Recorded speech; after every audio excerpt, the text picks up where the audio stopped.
Nico, il part à Man City et il me recommande pour prendre sa place à Brentford. Donc, je fais un processus d'entrevue avec Rasmus et après 10 minutes, il dit « Est-ce que tu peux venir à London la semaine prochaine? » Nicolas Gagnon, tu es entraîneur de coups de pied arrêtés pour Southampton. Tu as d'ailleurs fait tes armes pendant plus de 10 ans à l'Académie du CF Montréal. Tu as également vécu des expériences enrichissantes et assez exceptionnelles en Turquie, mais également au Brésil avec plusieurs clubs.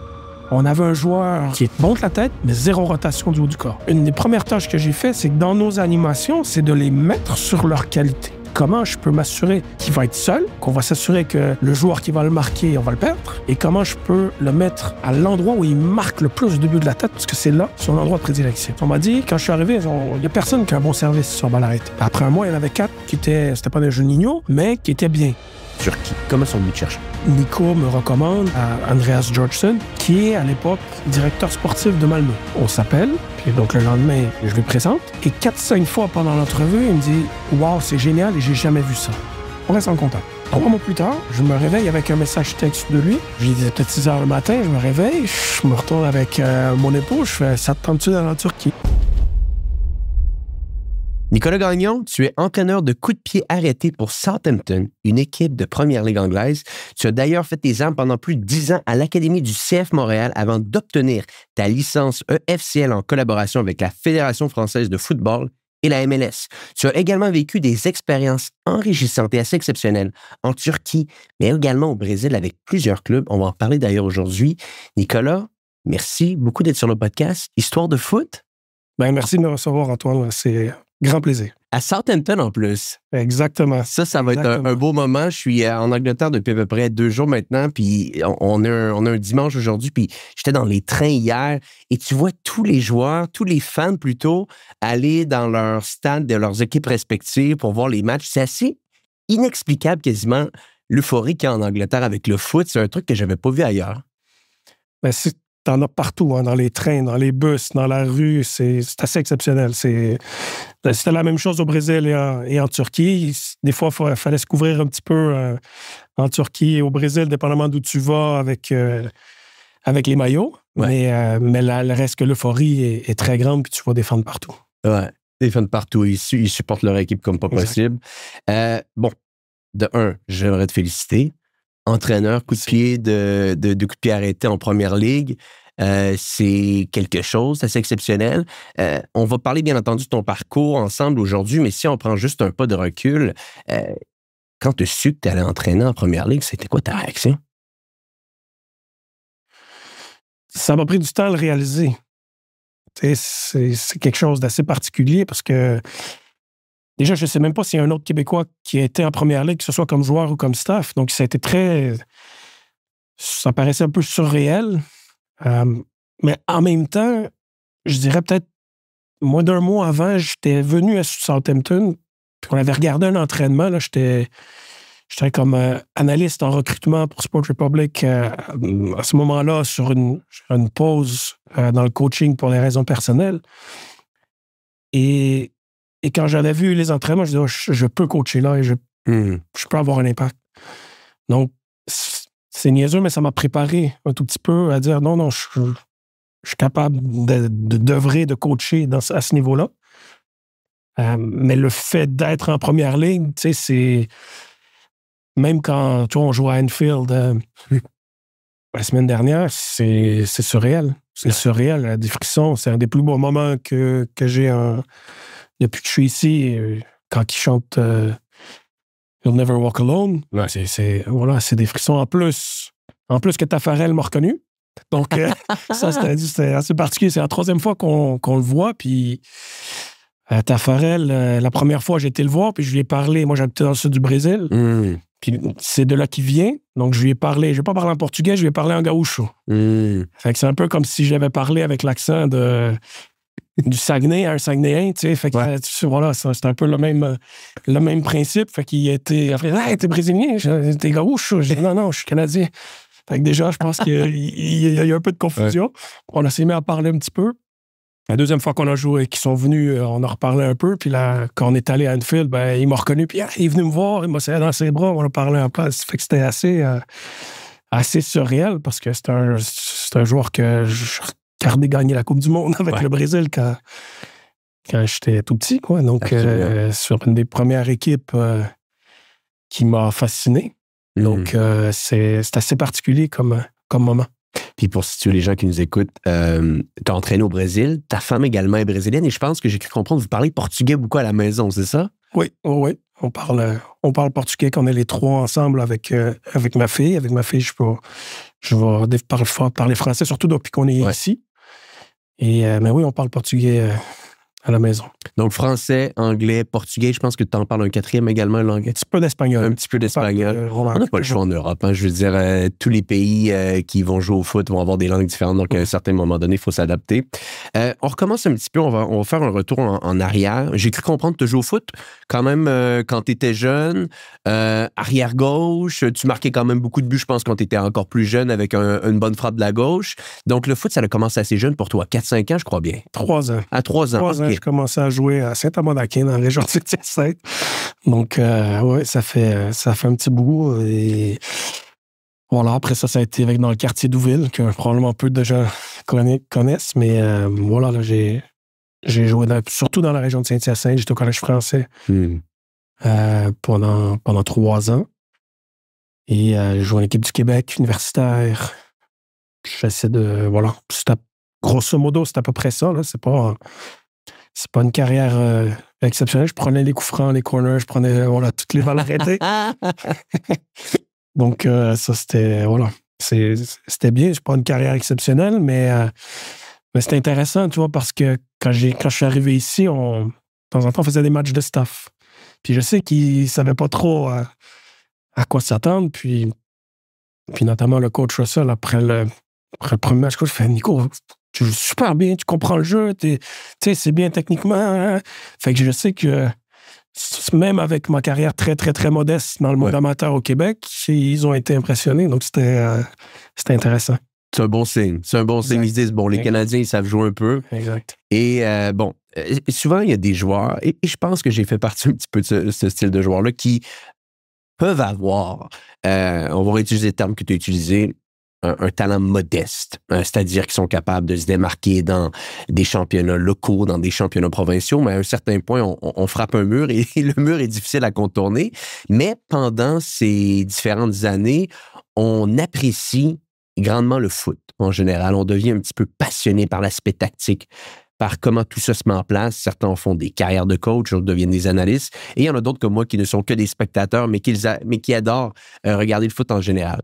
Est-ce que toi, rapidement, ça a été ça un peu? C'est de te dire, tactiquement, le foot m'intéresse? Parce que j'ai cru comprendre que c'est dès tes 13 ans que tu as commencé à être coach, là. Exactement.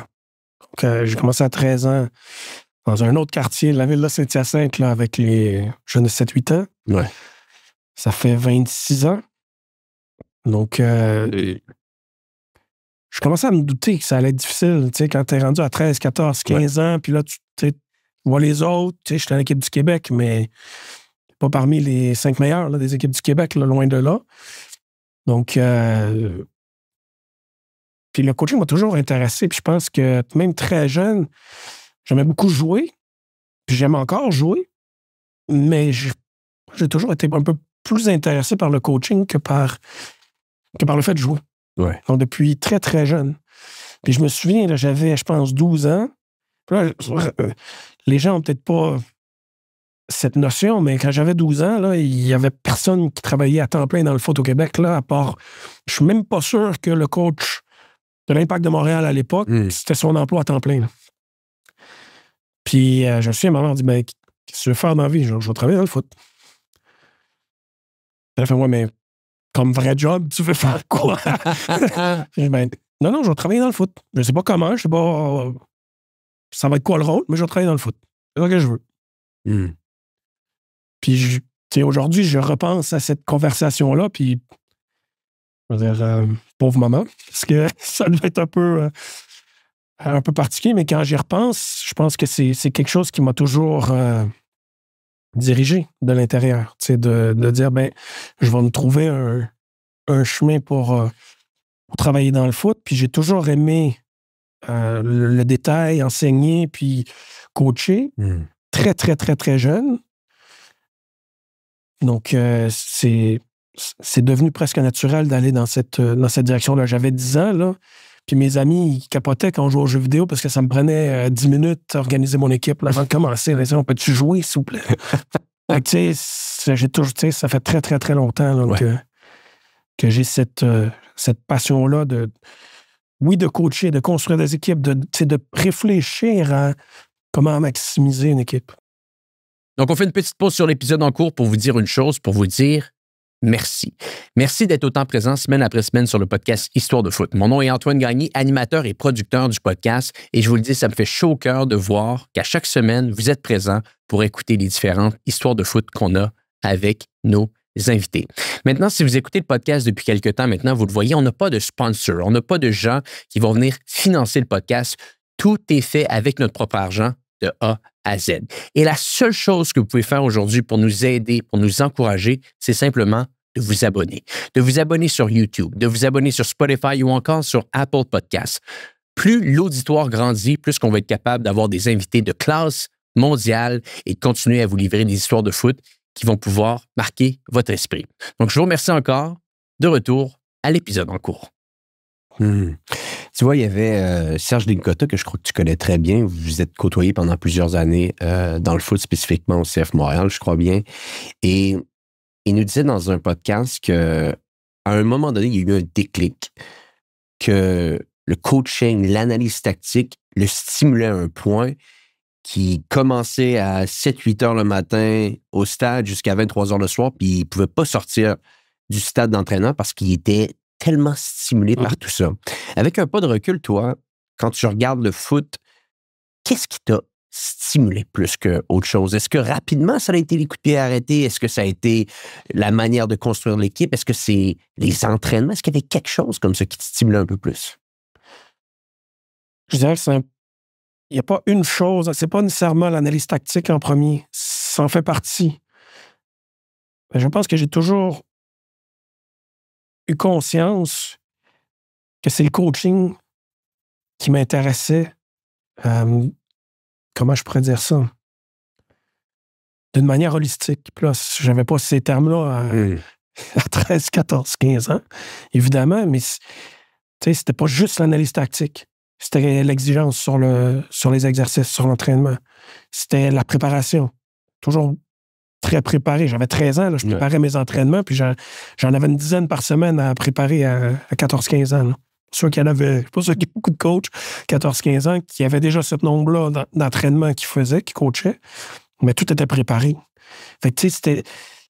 Plus tard, il y a eu j'ai un bac en kinésiologie, pour l'encadrement sportif. Fait que, tu sais, la prépa physique est venue là-dedans. J'ai fait un cours d'expert en périodisation avec la World Football Academy. Ouais. Pour moi, le coaching, c'est d'être capable d'avoir un impact sur toutes ces choses-là en même temps. Puis cette construction ou cette préparation pour être capable de lier les éléments ensemble et non pas les garder de manière isolée, c'est fascinant. C'est fascinant. Puis là, tu sais, dans ma période à l'académie, notamment avec Philippe Lafroy, on n'avait pas le choix de réfléchir intellectuellement à ces processus méthodologiques. Et ça m'a amené à justement essayer de faire des liens entre les différents aspects de l'entraînement. Puis là, on ne parle pas juste des balles arrêtées, on ne parle pas juste de la sortie de derrière, on parle de tout ça lié avec la préparation mentale, la préparation physique, comment on peut lier tout ça en même temps. Comment on peut lier les balles arrêtées avec notre entité de jeu. Comment on peut lier tout ça en même temps. C'est ça qui m'intéresse, je dirais, le plus. Comment on peut lier tout ça avec la construction d'une équipe. Parce que ce qui est aussi hallucinant, là, je fais une parenthèse, mais dans la dernière année, j'ai participé à la construction de 2 équipes en Europe au niveau de leur effectif. Fait que ça aussi, c'est un truc particulier, mais dans cette construction-là, je pense qu'un des apports les plus grands que j'ai eu, c'était justement ces regards holistiques-là sur des joueurs. Eh bien, écoute, je pense qu'il faut regarder au niveau mental cet aspect-là sur ce joueur-là par rapport à telle action qu'il a fait. Est-ce que ce joueur-là va cadrer avec notre identité de jeu? qui était avec Gostepe et Valenciennes, les deux équipes. Donc, ce sont des choses qui m'ont toujours intéressé puis qui, je pense, ont une marge de progression énorme dans différents secteurs. Je parle de recrutement, tantôt je parlais de coaching. Je pense qu'il y a énormément de marge de progression à comment on peut améliorer notre vision, notre regard, notre perception pour s'assurer qu'on maximise ou qu'on optimise, peu importe les tâches qu'on fait, qu'ils soient optimisées pour la performance de l'équipe. Absolument. Puis tu mentionnes un point qui est intéressant, optimiser, maximiser. Tu vois, j'écoutais un match hier je suis allé voir un match hier de Première Ligue, puis je regardais le match et le type de foot qu'on voit en Première Ligue comparativement au type de foot qu'on voyait en Première Ligue il y a 10 ans, c'est totalement autre chose. Et je trouve que plus que tu t'intéresses au foot, on dirait plus que tu te rends compte que les possibilités de réinventer un peu le foot sont quasiment illimitées des fois, dans la manière que les joueurs vont jouer sur le terrain, dans la manière qu'ils vont presser, dans la vitesse de jeu, des fois même dans la lenteur de jeu pour essayer de contrôler un petit peu tout ça. Et j'imagine, je me mets dans ta peau en tant que coach, de voir ces réinventions-là à chaque année, de voir ces changements-là qui se mettent en place. Ça doit être un job d'une fascination constante, mais en même temps, qui t'oblige à te poser les bonnes questions, à savoir quelles sont les tendances puis comment ça évolue. Ça se réinvente constamment, le foot. Ce qui est particulier, c'est que ça se réinvente avec des choses qui ont souvent déjà existé. Mais c'est qu'est-ce que tu fais pour t'ajuster, pour optimiser l'espace que l'adversaire va te laisser, par exemple. Ça, c'est que ce soit dans le jeu, que ce soit dans le press, que ce soit dans la sortie de derrière, que ce soit dans les balles arrêtées. Donc, tu joues contre Liverpool, tu joues contre Man City, c'est deux identités de jeu complètement différentes et exceptionnelles, chacune dans leur qualité. Mais ils vont t'amener... il faut que tu t'ajustes à certaines choses sans sortir de ton identité. Il faut que tu t'ajustes. Comment tu vas essayer d'exploiter leurs faiblesses, comment tu vas essayer de minimiser leurs forces. Et après, quel ajustement ils font en cours de match pour essayer de s'ajuster pour te battre. Et comment toi, tu peux faire la même chose à l'inverse. Donc, ça, c'est extrêmement, extrêmement intéressant. Puis là, c'est sur les balles arrêtées aussi, mais sur le reste. C'est vraiment intéressant. On a vu un ajustement, notamment contre Liverpool qu'on devait faire, qu'on a parlé à la mi-temps. Et même quand j'étais à Gostepe, mon premier match à Gostepe. Pour situer les gens qui nous écoutent, Gostepe, c'est en Turquie. Exact. D'accord. Exact. Dans la région d'Izmir, dans l'ouest de la Turquie. Et... équipe où est-ce que tu étais entraîneur l'année dernière, en 2000, pendant quelques années? Je pense que tu étais là 2023, 2024. Pendant la saison 2023-2024. Exact. Et premier match à Gostepe. Donc, on fait la préparation la semaine. On arrive, première mi-temps. Ils ont changé complètement comment ils défendaient sur corner. Donc, donne-nous un peu de contexte. Sur corner. Corner. Donc, on arrive, on se prépare contre une équipe qui défendait en zone. Et là, on arrive au match. Ils sont presque tout le monde sauf deux, si je me souviens bien, en man-to-man. Marquage individuel. Donc, quand j'arrive à la mi-temps avec le staff, on en parle. Le coach, il me dit, regarde, Nico, quand je termine de parler, c'est toi qui embarques et tu dis ce que tu as à dire. Donc, prends le tableau. Voici ce qu'on va faire en deuxième mi-temps. Voici les ajustements. Et boum, on gagne 0. On marque sur le but, sur cet ajustement-là qui a été fait à la mi-temps. Donc, c'était génial déjà, comme début, en plus. C'est le premier match? C'était mon premier match. Donc, déjà, mais bravo au coach, parce que c'est pas tous les coachs qui m'auraient laissé parler à la mi-temps sur ça. Donc, ça, c'est génial. On fait l'ajustement, on marque et on gagne le match 0. Wow. Donc, c'était absolument, absolument génial. Mais contre Liverpool, on n'a pas eu de corner en deuxième mi-temps. Donc, l'ajustement qu'on a fait à la mi-temps, on n'a pas vu s'il y avait eu un résultat ou non. Mais ça fait partie, tu parlais de cette richesse tactique, ça en fait partie là, à mon échelle en ce moment sur les balles arrêtées. Bon, on est en Angleterre, pays incroyable pour le foot, mais le Brésil aussi, c'est pas mauvais. Donc, peut-être je t'amène à l'autre bout du monde. Donc, tu as fait tes classes au Québec, mais rapidement, tu es allé faire quelques immersions au Brésil, dans certains clubs quand tu n'es pas tellement vieux. On discutait, toi et moi, tu as eu la chance littéralement d'être coach quand il y avait Alisson, gardien d'ailleurs de Liverpool au moment où on se parle, peut-être argumentablement le meilleur gardien au monde au moment où on se parle. Il était dans une équipe là-bas que tu coachais. Parle-nous un petit peu de ses expériences au Brésil, parce que très rapidement, ça a été, je crois, dans tes premières expériences qui ont marqué un peu ta vision du foot, là. Bien sûr, tu sais, j'étais avec l'International, Grêmio. J'ai fait des stages d'observation en Vasco, Cruzeiro et un petit peu Corinthians, Goiás. Et tout ça était intentionnel de ta part? Oui. Tu voulais aller au Brésil, ça a été ta décision? Oui. Je faisais aussi un certificat de 2e cycle en enseignement et entraînement du foot et du futsal à Porto Alegre. Et en parallèle, je faisais ces stages. La plupart, c'était sous forme de stage. Il faut se rappeler que j'avais 19-20 ans peut-être à l'époque. Donc, ça fait quand même presque 20 ans. Ouais. Et fin des années 2000 à peu près, là, si on situe un peu l'audience. Ouais, 2000, c'était... En fait, non, c'était il y a 15 ans, c'était peut-être 2009. 2009, ça, fin des années 2009-2010, exactement. 2010, ouais. Exactement, 2009-2010. Et non, c'était super riche. Super riche. Et ça m'a amené déjà à connaître le monde pro, d'un club pro. Il y a certains stages qui étaient avec l'équipe première, d'ailleurs. Tu sais, il y a d'autres qui étaient plus avec l'académie. Et une immersion dans une culture foot qui a énormément d'histoire. Parce que je pense qu'au Québec, on est en train de développer une culture foot, mais il n'y a pas encore assez d'histoire pour que ce soit très profond. On est en train de la bâtir, cette histoire-là.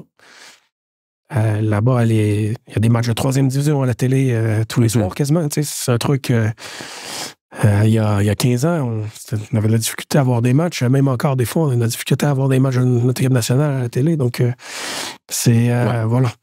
C'est une culture complètement différente. Puis ça m'a amené aussi à comprendre... Moi, je me bats très, très, très souvent sur... OK, mais c'est quoi les différences entre le foot au Brésil puis au Québec ou en Europe? Déjà, il faut se poser la question, c'est quoi les différences entre le foot à l'intérieur de deux mêmes équipes, d'un même club au Brésil? Ça peut être complètement à l'opposé. Des identités opposées, des coachs qui ont des méthodologies complètement opposées. Ouais. Est-ce que là la réponse? Ben, c'est de dire qu'on est capable de prendre un style de foot et littéralement de le segmenter dans 18 endroits du pays. Puis c'est ça qui fait en sorte que le foot est grandement développé là-bas. C'est qu'il peut être compartimenté, peu importe la région où est-ce qu'on est. Et ce que je veux dire aussi, c'est que je pense que quand on catégorise le foot en Europe, OK, mais on parle-tu en 3e division en Grèce ou on parle du Real Madrid? Est-ce qu'il y a plus de différence entre les Whitecaps de Vancouver puis le Real Madrid ou le Real Madrid puis l'équipe en 3e division en Grèce? Donc, qu'est-ce que ça veut dire? Pour moi, c'est un peu, comment je pourrais dire ça? C'est un peu de la merde. C'est-à-dire, le foot en Europe, le foot en Amérique du Sud, OK, il peut avoir certaines tendances culturelles, mais même à ça, il faut se poser la réelle question. OK, mais, tu sais, il y a des joueurs qui... Quand je coachais à Montréal, ils disaient « mais moi, mon rêve, c'est de jouer en Europe. » Mais où? Tu vas aller jouer où? Ça veut dire quoi exactement? Il faut être plus précis parce que l'identité, elle est précise presque à chaque club.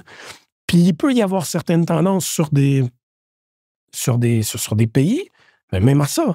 Juste à Barcelone, tu as 2 clubs avec des identités de jeu complètement différentes dans la même ville en Espagne. Tu vois, mais le foot OK, mais il faut être, je pense, faut être plus précis qu'on réfléchit, qu'on communique là-dessus, puis qu'on catégorise un peu moins et qu'on regarde et qu'on analyse un peu plus. Dans ce cas-là, essaie de peut-être décortiquer pour nous. On va prendre 2 exemples. Et bon, ça fait quand même un certain temps, mais j'imagine que tu dois avoir des souvenirs assez forts. Toi qui es un fan de foot, puis tu es allé dans un des pays où est-ce que le foot, c'est le plus sacré au monde. Prenons un exemple, un international et un Grêmio. Est-ce que tu es capable, au meilleur de tes souvenirs, de te rappeler un peu de nuances que tu as vues, de différences, de voir le jeu, de différences, comment que les clubs étaient construits? Et bon, peut-être que tu peux prendre d'autres exemples que tu avais là-bas, mais juste pour que les gens soient capables de bien situer. Parce que, habituellement, quand on parle, on va dire pour le commun des mortels, de style de foot, on veut parler un peu d'une équipe ou plutôt un pays, mais donc on va reprendre cet exemple-là, est davantage offensif, et un autre pays peut-être une vision, une culture peut-être davantage défensive, et un autre pays comme l'Espagne, une culture davantage qui vont garder le ballon. Est-ce que c'est ces types d'exemples-là que tu avais en tête quand tu étais au Brésil? Ben, ce que moi je veux dire là-dessus, c'est je vais prendre International et Grêmio. Je peux pas te dire c'est quoi, quand j'étais là, l'identité du club. Mm-hmm. Parce qu'à l'intérieur du même club, j'ai vu 10 identités différentes des deux clubs. Donc, c'est quoi leur identité? Est-ce qu'il y en a une vraiment? Pas sûr. Et je pense que dans le monde, il y a très peu de clubs qui ont une identité de jeu très, très forte. Okay, on parle de Barcelone, mais est-ce que Barcelone, c'est une exception ou c'est la règle? Parce que, regarde, OK, le Real Madrid, ils ont aussi des moyens que très peu, ces deux clubs-là, que très peu ont. Man City, c'est quand Guardiola va partir, est-ce qu'ils vont réussir à continuer de le faire? Ça reste une question qui n'a pas de réponse en ce moment. Mais c'est un peu ça que je veux dire. On veut catégoriser, ça nous fait du bien de catégoriser des choses qui sont en fait fausses, très, très, très souvent. Pas tout le temps, mais très souvent fausses. Ce qui, je pense, pourrait avoir un peu des plus grosses tendances, c'est au niveau méthodologique dans la formation des entraîneurs. Tu sais, ce qui est très, très fort, c'est la périodisation tactique au Portugal, par exemple. Et quand j'étais à Benfica, toutes les équipes, c'était ça. Là. Ouais. La manière de travailler, c'était ça. Et tu voyais des indications claires. Il y avait beaucoup de ressemblances dans l'identité de jeu aussi. Puis quand je parle avec des entraîneurs portugais, ben ça ne veut pas dire que tous les clubs ont cette méthodologie-là, mais c'est très profond dans la formation des entraîneurs. Donc, tu peux avoir une tendance au niveau méthodologique qui suit. Puis je pense que j'adore pas l'expression du jeu de position parce que je pense que ça peut vouloir dire tellement de choses. Mais quand on parle de jeu de position en Espagne, par exemple, je pense que ça part beaucoup de la manière dont les entraîneurs sont formés. Absolument. Et plus qu'une identité de jeu propre, à l'Espagne au complet, ça fait du sens. Ah, puis on peut le voir, hein, d'ailleurs, parce qu'au nombre de coachs espagnols qui commencent à s'expatrier dans plusieurs ligues, et rapidement, tu vois comment que le style de jeu évolue avec les clubs qui vont avoir. Définitivement, ça part de la formation des entraîneurs. Juste pour terminer un petit peu sur le Brésil, donc tu fais des formations, des stages là-bas, et par la suite, tu es revenu au Canada. On va parler un peu de ton retour à Montréal, mais si tu avais une chose qui t'a marqué puis qui a changé un petit peu ta manière de voir le foot quand tu es revenu à Montréal, avec ton expérience au Brésil? Un souvenir, un point. Je dirais le niveau des joueurs en très bas âge. Ce qu'on pouvait leur demander par le jeu et non pas en isolé au niveau technique. Ça, c'est quelque chose qui m'a marqué énormément parce que déjà dans les formations que j'avais fait avant d'aller au Brésil, au Canada, c'était c'était tout seul avec son ballon. C'était ça qu'on nous disait. Ben, là-bas, puis même 15 ans plus tard, quand je vais à Benfica, ben non, c'est pas tout seul avec son ballon, c'est par le jeu. Ouais. Par des jeux où il y a beaucoup de touches de balle, donc avec un nombre très réduit de joueurs. Mais ça, c'est quelque chose qui m'a marqué. Et ce qu'ils étaient capables de faire à 9, 10, 11 ans, et que ce soit avant, quand j'étais au Québec, ou quand je suis retourné, non, on ne peut pas enseigner ça à quelqu'un de 9 ans, 10 ans. Oui. Okay. S'ils sont capables de le faire là, pourquoi nous, on ne peut pas? Il y a des choses qui étaient peut-être trop, qui n'avaient pas besoin. Mais il y a des choses qu'on pouvait. La manière de positionner son corps pour recevoir un ballon, c'est quelque chose que tu peux enseigner à quelqu'un de 9-10 ans sans problème. Alors que nous, on ne peut pas faire ça. J'entendais très, très, très souvent ça. Ils ne sont pas capables. Moi, je me souviens... très souvent, quand je faisais des formations d'entraîneurs ou quand je parlais avec des entraîneurs, on me disait, ah non, ça, les jeunes ne peuvent pas faire ça. Puis je me souviens un jeu que tu as peut-être déjà fait, c'est le jeu des 3 zones. Ouais. Moi, je l'ai fait avec des jeunes de 4 ans qui ont trippé. C'était beaucoup plus simple que quand tu le fais à l'académie avec la réserve, par exemple. Il y a beaucoup moins de règles. C'était très, très simple. J'ai vu tout de suite une amélioration avec des jeunes de 4 ans. Avec ce jeu-là, dire, OK, je pense que la consigne que j'avais mise, c'était il faut passer d'une zone à l'autre. Et là, du coup, ben, quand tu dégages pour rien, tu viens de l'éliminer, mais par le jeu, par l'environnement mis pour ces jeunes-là. Et là, ils ont commencé à jouer. Pas à faire du tiki-taka, mais ils ont commencé à jouer, à regarder pour voir les espaces par eux-mêmes. Donc, ça, c'est, je dirais, un des plus gros apprentissages que j'ai eu au Brésil. Donc, une confiance plus développée, si je synthétise, de ce qu'on est capable d'accomplir avec des joueurs en bas âge. Qu'est-ce que tu as été capable de voir au Canada? D'où? Est-ce que tu crois tout de même, parce que là, tu as vu le foot au Canada évoluer assez rapidement, soyons honnêtes, tu es arrivé, je crois, à l'académie en 2012 et tu es resté quasiment 10 ans là-bas, donc tu as vu une progression assez exceptionnelle du foot canadien pendant ces 10 années-là. Est-ce que tu sens, avec un peu de recul maintenant, avant qu'on parle de l'académie, que les différentes croyances limitantes, je crois que le terme est bon ici, qu'on pouvait avoir au Canada, de ce qu'on est capable de faire avec les jeunes, tranquillement s'évaporent et on a davantage confiance de choses qu'on peut faire avec des joueurs en bas âge? Je pense qu'il y a deux aspects dans ta question. Il y a les croyances limitantes sur ce qu'on peut faire avec des joueurs en bas âge.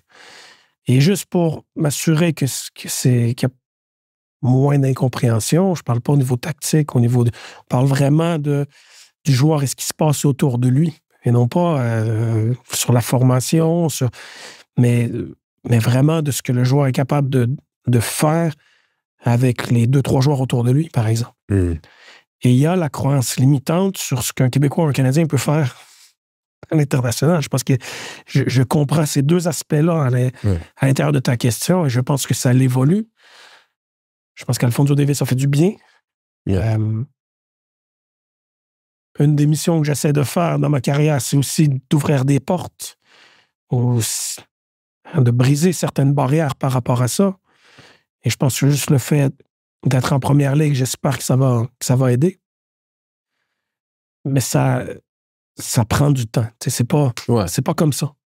Je pense que la qualification à la Coupe du Monde, le match qu'on fait contre la Belgique aide. Il y a des gens qui m'en ont parlé. Votre match contre la Belgique, vous auriez dû gagner. Et je pense que toutes ces petites choses-là, peu à peu, au fil des années, quand je regarde l'équipe nationale maintenant, puis t'as Alphonso Davies, t'as Jonathan David, qui sont parmi les meilleurs au monde à leur poste. Je serais pas surpris que Moïse Bombito le devienne. Je pense qu'il a un potentiel illimité. Il est déjà très, très bon. Ouais. Je pense qu'il a un potentiel illimité. Donc, quand tu vois ça évoluer, ça l'aide. Il y en a d'autres. Cornelius qui fait, pour moi, très, très bien aussi. Puis il y en a d'autres là, que Stakio a fait Porto. Mais bon, ça fait du bien. Est-ce qu'on a la profondeur de la France? Non. Mais tu regardes, il y a 5 ans, on n'avait pas cette qualité-là.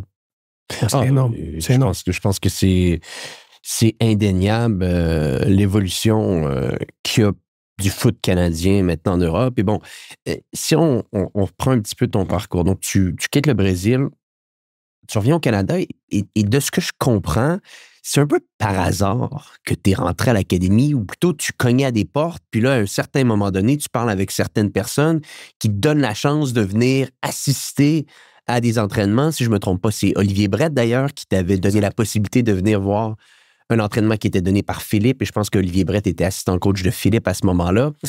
Et c'est un petit peu de cette manière-là que tu as infiltré, on pourrait dire, l'académie. Ce qui s'est passé, c'est que quand je suis revenu du Brésil, déjà, je n'avais pas d'emploi, je viens de revenir et je travaille dans un camp où Olivier est là, on se met à parler, puis je dis, Olivier, est-ce que est-ce que je pourrais aller voir une semaine d'entraînement avec vous, que ce soit avec la réserve ou avec les pros? Il me dit, oui, pas de problème. Puis il m'aide à mettre ça en place. Donc, pendant la semaine, je suis surtout avec Oli, Philippe et avec Marc Dos Santos. Donc, je fais les deux. Et c'était super intéressant, évidemment. J'apprends beaucoup de choses. Et je ne sais plus combien de temps après, Oli m'appelle. Je me souviens, là, j'étais dans le stage de recyclage de la Fédération de soccer du Québec. Donc, je vois qu'Oli m'appelle, je réponds, il me dit « Ouais, est-ce que ça t'intéresserait d'être adjoint de la réserve? » Oui. Et du coup, je fais le processus, je rencontre Philippe, une bonne discussion ça a duré une bonne heure, et ceux qui connaissent Philippe, c'est toujours des discussions super intéressantes et enrichissantes. Et lui ne me connaissait pas du tout. Et il me dit, je dis, regarde, nous, on était intéressés à te prendre. Quand j'ai demandé des noms, il y a 4 personnes dans le staff qui t'ont nommé toi. Oh, wow! Donc, je fais, super, génial. Donc, c'est un peu comme ça que je me suis intégré à l'académie. Mais j'étais très, très content. J'avais travaillé avec Wilfried sur la Rive-Sud. J'avais travaillé avec Youssef Dar avec les équipes du Québec. Oli, puis je pense que j'en oublie un aussi, là. J'avais été avec Antoine aussi un petit peu sur la Rive-Sud, Antoine Guilner. Donc voilà, ça a été comme ça que je suis entré à l'académie. Et parle-nous un petit peu de ton parcours là-bas, parce que j'ai cru comprendre que tu as gravi les échelons assez rapidement. Je veux dire que des fois, tu pouvais commencer comme entraîneur adjoint, rapidement tu devenais entraîneur-chef de certaines équipes. Ton parcours a quand même été assez long avec l'académie. Quels ont été peut-être les faits marquants, les points qui ont marqué un petit peu ta carrière de coach à ce moment-là, les déclics que tu as eus, peut-être avec des échanges avec d'autres entraîneurs qui étaient là? Je dirais, je vais prendre une chose qui était très marquante, mais qui a duré, je dirais, 9 des 11 ans de mon parcours à l'académie. C'est juste avec Philippe Lafroy. Ça, c'est la première chose, parce Philippe, il te pousse à avoir des réflexions scientifiques sur comment tu travailles. À avoir la mentalité d'un chercheur pour aider les joueurs le mieux possible. Donne-nous des exemples. Bon, déjà, il m'a poussé à aller faire une formation, un cours sur les émotions. Donc, j'ai fait une formation sur les émotions au New Jersey, dans la région de New York. Et là, c'était comment on l'adapte à coacher le foot. Donc, j'ai fait cette présentation-là, puis on a essayé de trouver des moyens sur comment on l'adapte, même si c'était des fois juste essayer de reconnaître chez l'autre les émotions qu'il peut montrer. Et c'est quoi la raison derrière ces émotions-là? Chaque émotion a une raison. Donc, quand il la montre, comment on peut essayer? Je vais donner un exemple. Quand on est en colère, c'est parce qu'il y a quelque chose qui vient entre nous et notre objectif. Donc, est-ce que notre réaction en tant qu'éducateur, est-ce qu'on est en train de se mettre encore plus, puis que je dis comme éducateur, mais même comme personne dans la vie de tous les jours, c'est sûr que quand quelqu'un nous dit « Ah, fâche-toi pas », quand on est fâché, ça nous fâche encore plus. Mais ça nous fâche encore plus parce que cette personne-là vient se mettre comme un autre obstacle entre nous et notre objectif. Donc, quand on est conscient de ça, déjà, on peut essayer de comprendre la raison de la colère, puis dire, mais comment on peut essayer d'aider cette personne-là à la canaliser vers la bonne direction. Des fois, c'est possible, des fois, ce ne l'est pas, mais au moins, ça nous permet de comprendre un peu mieux ce que peut vivre le joueur. Donc, ça, c'est une des choses. La deuxième chose, quand moi, je regarde mon parcours avec Philippe, à chaque année, lui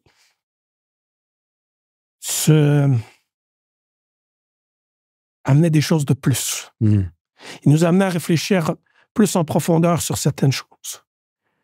Et là, quand c'est la personne en haut qui fait ça tout le temps, tu n'as pas le choix de le faire aussi en tant qu'individu. l'autre chose, je dirais, c'est tu sais, quand on a commencé l'académie, là, OK, là, j'ai parlé beaucoup de Philippe, mais Wilfrid, qui est pour moi le meilleur coach avec qui j'ai travaillé. Et pourquoi donc? Je dirais que c'est le plus complet avec qui j'ai travaillé. Donc, il y a des coachs avec qui j'ai travaillé qui peut-être vont, sur certains éléments, vont être meilleurs que Will, mais quand je regarde l'ensemble, il est bon dans presque tout. Au niveau de l'intelligence émotionnelle, il est exceptionnel. Au niveau de l'entraînement, il est top. Au niveau tactique, super. Il comprend des bases en prépa physique. Et je sais qu'il travaille avec Jules, et Jules est aussi absolument exceptionnel. Mais oui, il est capable de comprendre l'effet de certains exercices sur la préparation physique, ce qui l'amène à avoir du contrôle sur ça. Et là, j'en oublie peut-être, mais et Will, une des choses que j'ai appris le plus de lui comme personne, pas juste comme coach, mais comme personne, ça... Et pour les gens qui nous écoutent, on parle de Wilfrid Nancy ici, juste pour que les gens le sachent. Exact. C'est... Will, il n'essaie pas de te convaincre qu'il a raison. Il plante des graines dans ton cerveau, puis il attend que ça mûrisse. Et souvent, même moi comme individu, surtout plus jeune, tu veux que les choses changent vite. Tu veux, quand tu discutes avec quelqu'un puis tu n'es pas d'accord, puis tu penses que c'est ça la meilleure chose, lui, non. Et des fois, je me rendais compte 6 mois plus tard que ce qui m'avait fait réfléchir, là maintenant, je comprenais exactement ce qu'il voulait dire, puis je pouvais capable... Je le changeais dans mon approche ou dans ma méthodologie, peu importe, ce sur quoi il m'avait fait réfléchir. Donc, voilà, ça, pour moi, c'est... Là, et ça, c'est pas juste dans le foot, mais c'est un point qui ressort dans ma vie de tous les jours. Absolument. Et si on regarde un peu par la suite dans ce parcours-là, donc il y a des coachs qui t'ont marqué, avec qui tu as travaillé, mais tu es resté plusieurs années vraiment avec l'académie, avec le CF, tout ça. Avec un pas de recul, qu'est-ce que tu sens que, là, on a parlé de toi personnellement, mais parlons un peu du club en général. Qu'est-ce que tu as senti que le plus évolué entre ton arrivée et ton départ? Qu'est-ce que tu peux dire que le gros gap que le club a été capable de faire? Parce que je vais répondre un peu en deux parties, parce que les 2 dernières années, il y a eu énormément de changements. Ouais. Donc, je vais répondre à ta question sur avant ces 2 dernières années-là, parce qu'après, ce qui est fait est presque à l'opposé des 9 premières années à l'académie. Donc, ça ne veut pas dire que c'est mieux ou que c'est moins bien, c'est pas là-dessus que je veux commenter, mais l'évolution de la première à la 9e année, notamment avec Philippe, c'est qu'on était de plus en plus sur une méthodologie holistique, notamment la dernière... on l'appelait la méthodologie, je ne me souviens plus, c'était 2 ou 3.0 qu'on avait fait. Elle était basée sur certaines recherches sur le cerveau, sur l'apprentissage au niveau humain. Donc, on n'était pas là au début, là. Tu sais, on avait des choses intéressantes au début, mais on n'était pas au niveau où on était après 9 ans. Et cette méthodologie-là nous amenait encore une fois à réfléchir sur comment on pouvait avoir un impact sur l'environnement du joueur pour que lui progresse le plus possible à l'intérieur de cet environnement-là. Je pense que ça, c'est le truc, du moins à l'académie, où il y a eu la plus grande progression pendant ces 9 années-là. Ces 9 années-là. Parce que Serge nous disait ça. Il nous disait, quand il était coach là-bas à l'académie, il y avait vraiment un système de jeu, une méthodologie, une manière de penser. Et j'imagine que c'est un petit peu ce que tu es en train de nous dire. Cette manière de penser, de jouer, n'a pas été construite en 3 mois. C'est-à-dire qu'il y a eu énormément de travail qui ont été faits pendant ces 5, 6, 7, 8, 9 années-là, dès le départ en 2011-2012. Et tranquillement, ça s'est matérialisé à travers le temps. C'est là qu'on a pu voir les changements. Mais la vision, l'idée claire, les fondations ont pas mal toujours été les mêmes, c'est-à-dire cette approche scientifique un peu, de travailler sur tous les détails que Philippe un peu avait intégré à tout ça? Ouais, je pense qu'un des super exemples, c'est dans la formation avec la Fédération française, à Clairefontaine. On avait, je pense, sur la dernière semaine, on avait 5 présentations à faire et une de celles-là était sur l'histoire d'un principe de jeu. Et ce que moi j'ai fait, j'ai pris un des principes avec lequel on a commencé à l'académie et comment ce principe-là a évolué après 9 ans. Est-ce que tu peux nous parler de ce principe? J'ai essayé de me rappeler. Si je ne me trompe pas, c'était... ça faisait partie du changement de point d'attaque, mais c'était s'assurer avant de changer de point d'attaque, qu'on va vraiment jusqu'au côté. Tu sais, souvent, on revenait par exemple, au central gauche, puis après, on repartait directement vers la droite. Et ce principe-là disait non, il faut aller complètement à gauche pour attirer. Et si tu prends Guardiola, parenthèse, ouais. Ben lui, c'est 3-4 passes de plus. Ouais. Nous, c'était on va jusque-là. Et après, je me souviens plus exactement de la deuxième évolution de ce principe-là. C'était peut-être simplement de fixer un tout petit peu plus. Et je me souviens que moi, la dernière évolution que j'avais mis, ben c'est je veux qu'on soit capable d'attirer par une succession de passes d'un côté la ligne médiane avant de partir de l'autre côté. Et quand tu dis la ligne médiane, tous les joueurs qui jouent dans l'axe, tu veux les amener du côté gauche, tu vas aller au côté droit. Oui, ça ne veut pas dire qu'on joue dans l'axe, mais s'il y a... Je donne un exemple. Si tu as une course derrière la défense de ton excentré ou de ton ailier ou de ton milieu, ouais. Ben, ils n'auront pas le choix de suivre. Absolument. Par exemple, ta ligne de défense n'aura pas le choix de suivre. Tes centraux n'auront pas le choix d'aller un peu plus sur le côté. Tu n'as même pas fait de passe là. Non. Ils sont obligés d'aller un peu plus sur ce côté-là. Donc ça, c'est hyper important avant de changer. Un autre exemple, c'est un joueur qui vient se positionner entre leur excentré et leur milieu central, mais un tout petit peu plus proche de leur milieu central. Ben, le milieu central va être attiré pour aller là. Donc, peut-être que l'autre milieu central va être attiré, peut-être que l'autre va vouloir fermer tous ces espaces-là en même temps, et encore plus si tu le joues. Donc, juste en faisant ça, tu vas créer davantage d'espace sur le côté opposé. Donc, on part de, on va juste mettre le ballon là, mais si tu mets le ballon là sur ton latéral qui est juste... C'est pas le même effet que si tu as la course dont je parlais plus tôt, ou cette passe sur le milieu central entre leur excentré et leur milieu central. Et traduis-nous ça dans un entraînement. Parce que je voudrais vraiment qu'on soit capable. Là, on a le principe, donc on va le simplifier, mais essentiellement, si on est capable de faire bouger les joueurs axiaux de l'équipe adverse quand on est sur le côté droit, les faire bouger assez, là, c'est à ce moment-là, essentiellement, qu'on peut tranquillement transitionner et aller du côté gauche, par exemple. Dans un entraînement avec les joueurs, comment que ça se matérialise? Est-ce que les joueurs doivent comprendre clairement que quand ce mouvement-là, d'une certaine manière, de l'équipe adverse a été fait, là, il y a un déclic et là, on va de l'autre côté? Ou encore, c'est le coach qui doit le mentionner, faire pression un petit peu aux joueurs pour qu'ils s'en rendent compte eux-mêmes? Comment ça se met en place, tout ça? Je dirais que c'est les deux. Chaque manière de coacher a son moment, a sa pédagogie. Et c'est un peu ça dans la méthodologie 2 ou 3.0, encore une fois, je ne me souviens plus, qu'on avait mis en place avec Philippe et qui était d'ailleurs le cœur de la méthodologie avec la Fédération française. C'est de dire, il y a des pédagogies où le coach est un guide. Il y a des pédagogies où le jeu est le guide.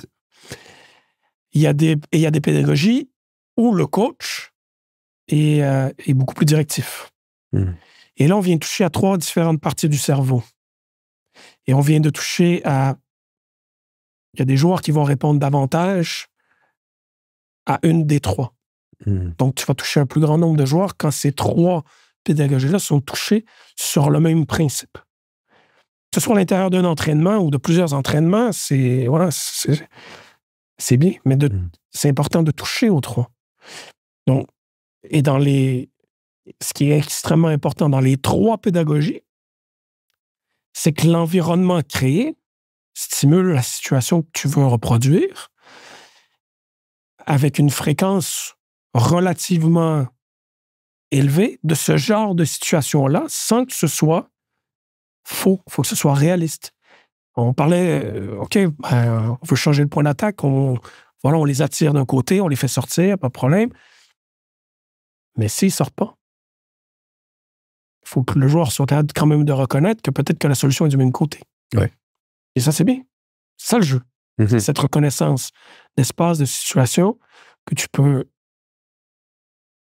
que le joueur doit reconnaître. Absolument. Pour prendre les meilleures décisions possibles. Et après, tu as la relation entre les joueurs, notamment autour du ballon. Pour être capable de reconnaître ça.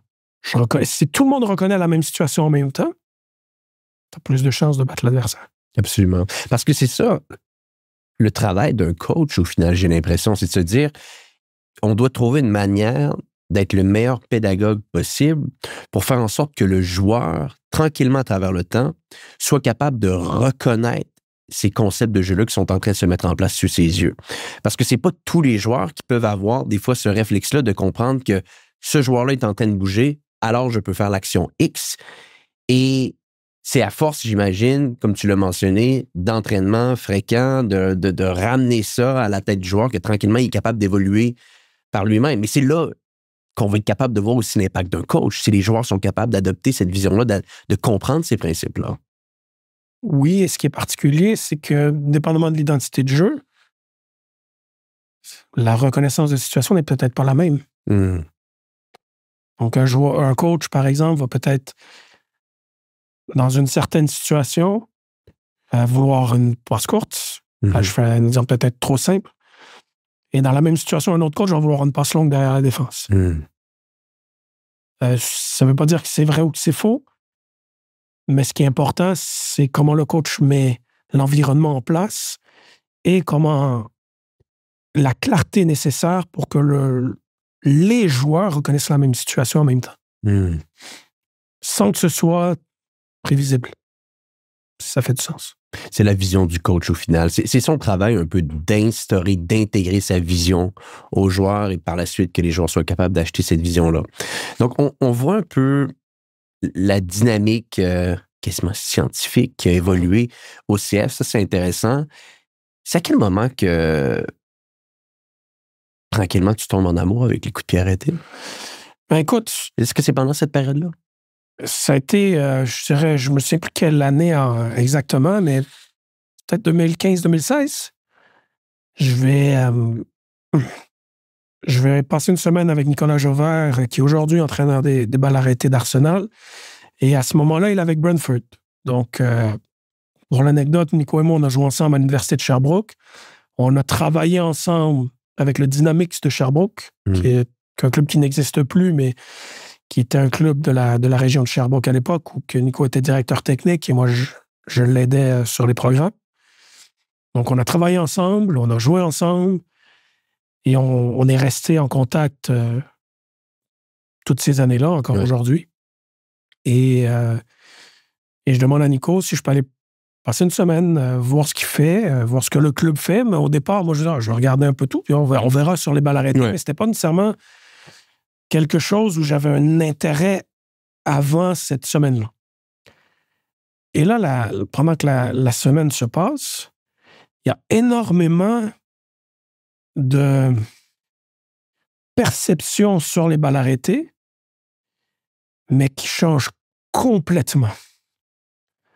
Mais des déclics sur comment les concevoir, sur comment les travailler, comment les planifier, mais sur à peu près toutes les conceptions que j'avais sur les balles arrêtées, j'exagère un petit peu, mais elles sont tombées après cette semaine. Donc, ça a été extrêmement challengeant, mais extrêmement enrichissant. Et là, du coup, ça m'a forcé à avoir une réflexion extrêmement poussée sur comment je les travaille, comment je les conçois, sur ce que je fais, sur la méthodologie pour le faire. Donc, du coup, j'ai cette réflexion-là. Je mets des choses en application dès la première année. Puis, l'année avant d'aller à Brentford, je pense que mon équipe marque 4-5 buts sur balle arrêtée. Et après, c'est 24, 25. C'était pas au moins. Non, c'est pas vrai, c'était 27. Au CF, là. Yes. Là, c'est énorme, là. Ah. C'est énorme. C'est gagner un titre ou perdre un titre. Hein. Et c'est resté constant sur toutes les années. Donc, même la dernière année avec la réserve, ou même si on n'a pas une très belle année, on a un but par match sur balle arrêtée. Et du coup, ben, pour parler de ces conceptions-là, ben, une de ces conceptions-là, qui, je pense, perdure encore aujourd'hui chez beaucoup d'entraîneurs-chefs, c'est, ben non, ça se travaille pas, c'est juste, on met le ballon dans la boîte, puis on espère que quelqu'un la mette de la tête. Là, j'exagère, et en première ligue, c'est évidemment pas ça du tout. Tu vois, au Danemark, c'est très évolué, mais encore beaucoup d'entraîneurs-chefs, parce que c'est ça qu'ils sont vécus comme joueurs, c'est ça que j'ai vécu comme joueur aussi, au niveau amateur. Quand il reste 15 minutes à l'entraînement, on pratique les corners. Exactement. Ce qui est probablement un des pires moments pour le faire. Et donc ça tombe. Et une des réalisations, c'est je dois commencer à concevoir les balles arrêtées comme n'importe quelle autre phase de jeu.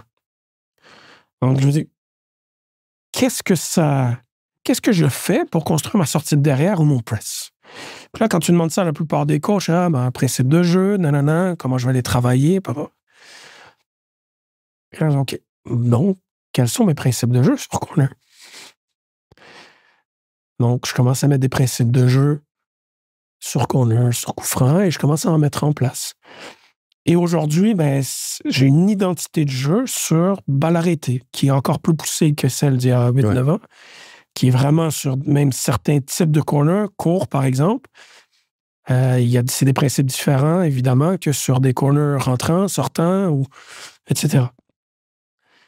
Mais cette semaine-là a été vraiment un très, très gros déclic sur cette conception-là, sur comment la travailler. Un coach va travailler sa sortie de derrière. Il y en a qui le font sans adversaire. À un moment donné, tu as besoin d'adversaire parce que sinon, pour travailler sur ton timing, l'arrêter, c'est la même chose. Ouais. Il faut qu'il y ait du réalisme dans ce que tu fais. Il faut qu'il y ait une opposition, peut-être pas tout le temps, mais pour travailler le timing, qui est quand même extrêmement important sur balle arrêtée, très souvent, à un moment donné, il faut qu'il y ait un adversaire qui défende pour vrai. Ce qui est parfois pas très réaliste quand c'est fait la veille de match, dans les 10 dernières minutes de la séance, où souvent, surtout ceux qui savent qu'ils ne commencent pas le lendemain, m'ont déjà décroché. Ouais. C'est pour ça que dans un contexte où est-ce que le club est assez avancé, un club pro de première ligue, disons, d'où l'importance d'avoir une très, très bonne collaboration entre l'entraîneur-chef, l'entraîneur de coup de pied arrêté. Je dis première ligue, ça peut être dans n'importe quel club du monde, mais c'est juste pour donner une idée que, effectivement, si on n'a pas la même vision avec le coach, de se dire, hey, c'est pas les 10 dernières minutes de l'entraînement qu'on doit pratiquer les balles de coup de pied arrêté parce que les joueurs viennent de se taper 2 heures de séance, ils veulent retourner chez eux puis ils sont pas concentrés. Si on n'est pas capable d'avoir cette discussion-là avec le coach principal, c'est là qu'on peut peut-être avoir certains problèmes puis ne pas pouvoir faire avancer l'équipe. Là. 100%. 100%. Je vais donner l'exemple à Gostépi, parce que je dirais c'est là où j'ai eu le plus de succès jusqu'à maintenant, où on avait, avec les pros, un but par match. On avait ces discussions-là avec le coach, et c'était... je vais donner un exemple, parce que c'est partout dans la business, dans le sport, on parle de culture. Puis moi, souvent, je parle de culture sur les balles arrêtées. Et un exemple que je vais donner, c'était la 3e fois qu'on travaillait les balles arrêtées pendant la semaine. OK? C'était la veille de match, à la fin. Ça ne veut pas dire qu'il ne faut pas le faire, là, mais il ne faut pas que ce soit la seule fois. Puis juste pour situer les gens qui nous écoutent, dans un contexte normal, 3 fois en une semaine, est-ce qu'on considère que c'est beaucoup ou pas beaucoup? Ou normal? Ça dépend la durée, ça dépend le club, ça dépend le coach. Mais moi, je pense que c'est un minimum. Minimum, OK. Moi, je dis un minimum, peut-être que j'exagère, mais ça devrait être là, non. Et donc voilà, c'est la 3e fois qu'on les travaille, plus une 4e fois où j'ai fait des entraînements individuels sur les touches. Et on fait 15 minutes, ce qui est, je pense, très souvent, je vais dire la norme. J'ai un directeur sportif qui vient me voir après. j'ai oublié de le dire, mais après 15 minutes, l'entraîneur-chef vient me voir et dit « Nico, il faut arrêter. » Mais je ne sais pas pourquoi. On arrête. Donc, du coup, pas de problème, stop. On arrête, on rentre. On s'en va à l'aéroport. Le directeur sportif vient me voir. Dit, mais fâché, pas méchant, mais tu vois qu'il n'est pas content. Il me dit, c'est quoi ça? Pourquoi on n'a pas fait plus de temps sur les balles arrêtées? Comment tu veux qu'on marque si on fait que 15 minutes sur les balles arrêtées? Alors que la plupart des endroits où j'étais, tu fais 15 minutes sur les balles arrêtées, c'est déjà bien. Et moi, je lui réponds, mais regarde, on m'a dit d'arrêter. Je ne sais pas pourquoi. Et il va voir l'entraîneur-chef. Et l'entraîneur-chef dit, ben, l'entraînement a été décalé parce qu'on a pris du retard. Je pense que le meeting avait été un peu long. Et les joueurs devaient aller prier. Donc, on coupe l'entraînement à cause de ça, ce qui est tout à fait valable, bon, aucun souci. Mais mon point, il est, quand tu as le directeur sportif qui vient et qui passe ce message-là à tout le staff, et je ne sais pas si ça a un effet sur les joueurs, mais la culture que ça a sur les balles arrêtées, l'impact que ça a, comment ça a facilité mon travail là-bas, c'est exceptionnel. Parce que là, ben, tu peux te concentrer sur la manière de faire en permanence. Donc, c'est absolument incroyable. Puis, donc, on fait un pas de recul ici. Tu fais tes années au CF Montréal de 2012 à peu près jusqu'à 2021, 2022, je crois que c'est ces années-là. Tu as cette semaine-là avec Nicolas Jever à Brentford qui change ta manière de voir les choses sur les coups de pied arrêtés. Tu reviens, t'en fais un peu plus, tu as beaucoup de résultats, et là, tu as un petit peu cet amour-là qui se met en place. Et ça m'amène un peu à cette transition-là vers Göztepe. Donc, en Turquie, le club que tu vas entraîner au niveau des balles arrêtées en 2023-2024. Ma question pour toi ici est la suivante. Quand ils viennent te chercher, et on va parler un petit peu de comment ils sont venus te chercher, comment ça s'est mis en place, est-ce qu'on pourrait dire qu'à ce moment-là, tu étais rendu avec un coach d'étiquette de balles arrêtées ou pas encore? Non, pas encore. Et même, j'avais double tâche, donc je m'occupais aussi du développement individuel de certains joueurs, notamment un peu plus au niveau des joueurs offensifs. Je dirais non. À l'époque, je suis directeur technique régional à Mauricie en plus. Mais non, je pense, ben, peut-être pour eux, hein, quand eux viennent me chercher, c'est sûr que la plus grosse valeur ajoutée, c'est sur les balles arrêtées, définitivement. Puis comment sont venus te chercher? Écoute, c'est une histoire un peu folle. Déjà dans la semaine à Brentford, un des deux directeurs sportifs de Brentford, c'est Rasmus Ankersen, qui aujourd'hui est propriétaire à Sport Republic et président de Göztepe. Donc ça, c'est la première info qui peut être intéressante à savoir, mais tu sais, c'est pas un ami, je lui ai dit bonjour, il m'a demandé comment s'est passée la semaine, et c'est tout, tu sais, rien, il se rappelle pas de moi le lendemain, probablement. Et je dirais un an ou deux plus tard, je me souviens plus, peut-être même plus, Nico, il part à Man City. Et il me recommande pour prendre sa place à Brentford. Wow. Donc, je fais processus d'entrevue avec Rasmus. Et après 10 minutes, il dit, est-ce que tu peux venir à London la semaine prochaine? Donc, je sais tout de suite que je l'ai impressionné en lui montrant ce que j'ai fait. Puis à ce moment-là, avec la famille, on n'est pas prêt à bouger. Donc, je lui réponds, je regarde, avec la famille, ma femme est en plein milieu de ses études. On fait, ouf, c'est pas le moment, mais on verra plus tard. Donc là, du coup, et là, on parle de 6-7 années plus tard, peut-être, là. Et Nico me recommande à... Encore lui?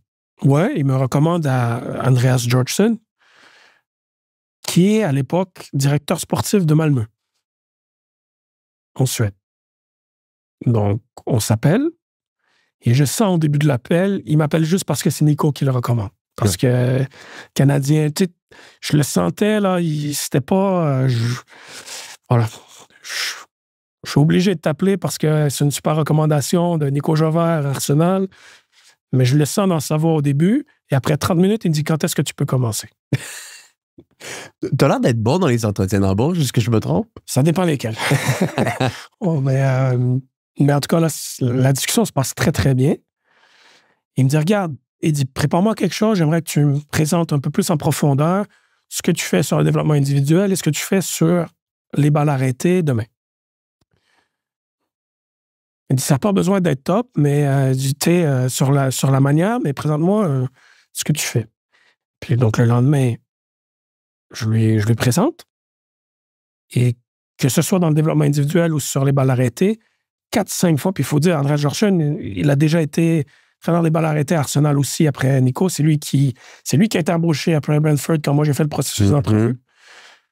Donc, c'est pas n'importe qui sur les balles arrêtées. C'est quelqu'un qui a un bagage énorme, qui est aujourd'hui à Manchester United comme entraîneur des balles arrêtées.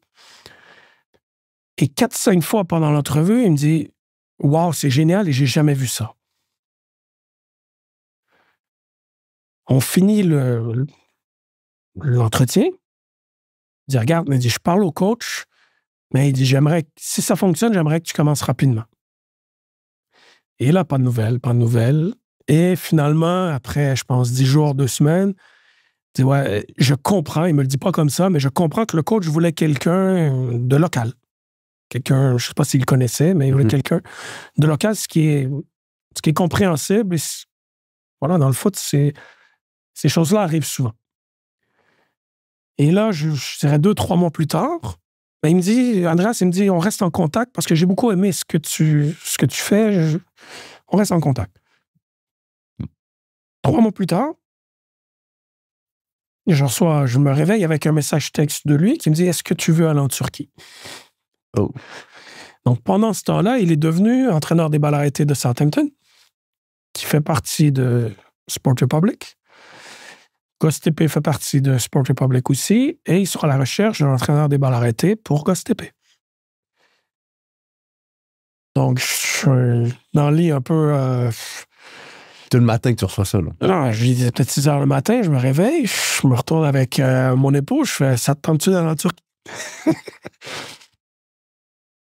Il m'a fait « Pourquoi pas? » Mais tu sais, un peu comme ça. Et après, évidemment, on a fait nos recherches pour la famille, sur le club. C'est là que je me rends compte que Rasmus est président du club.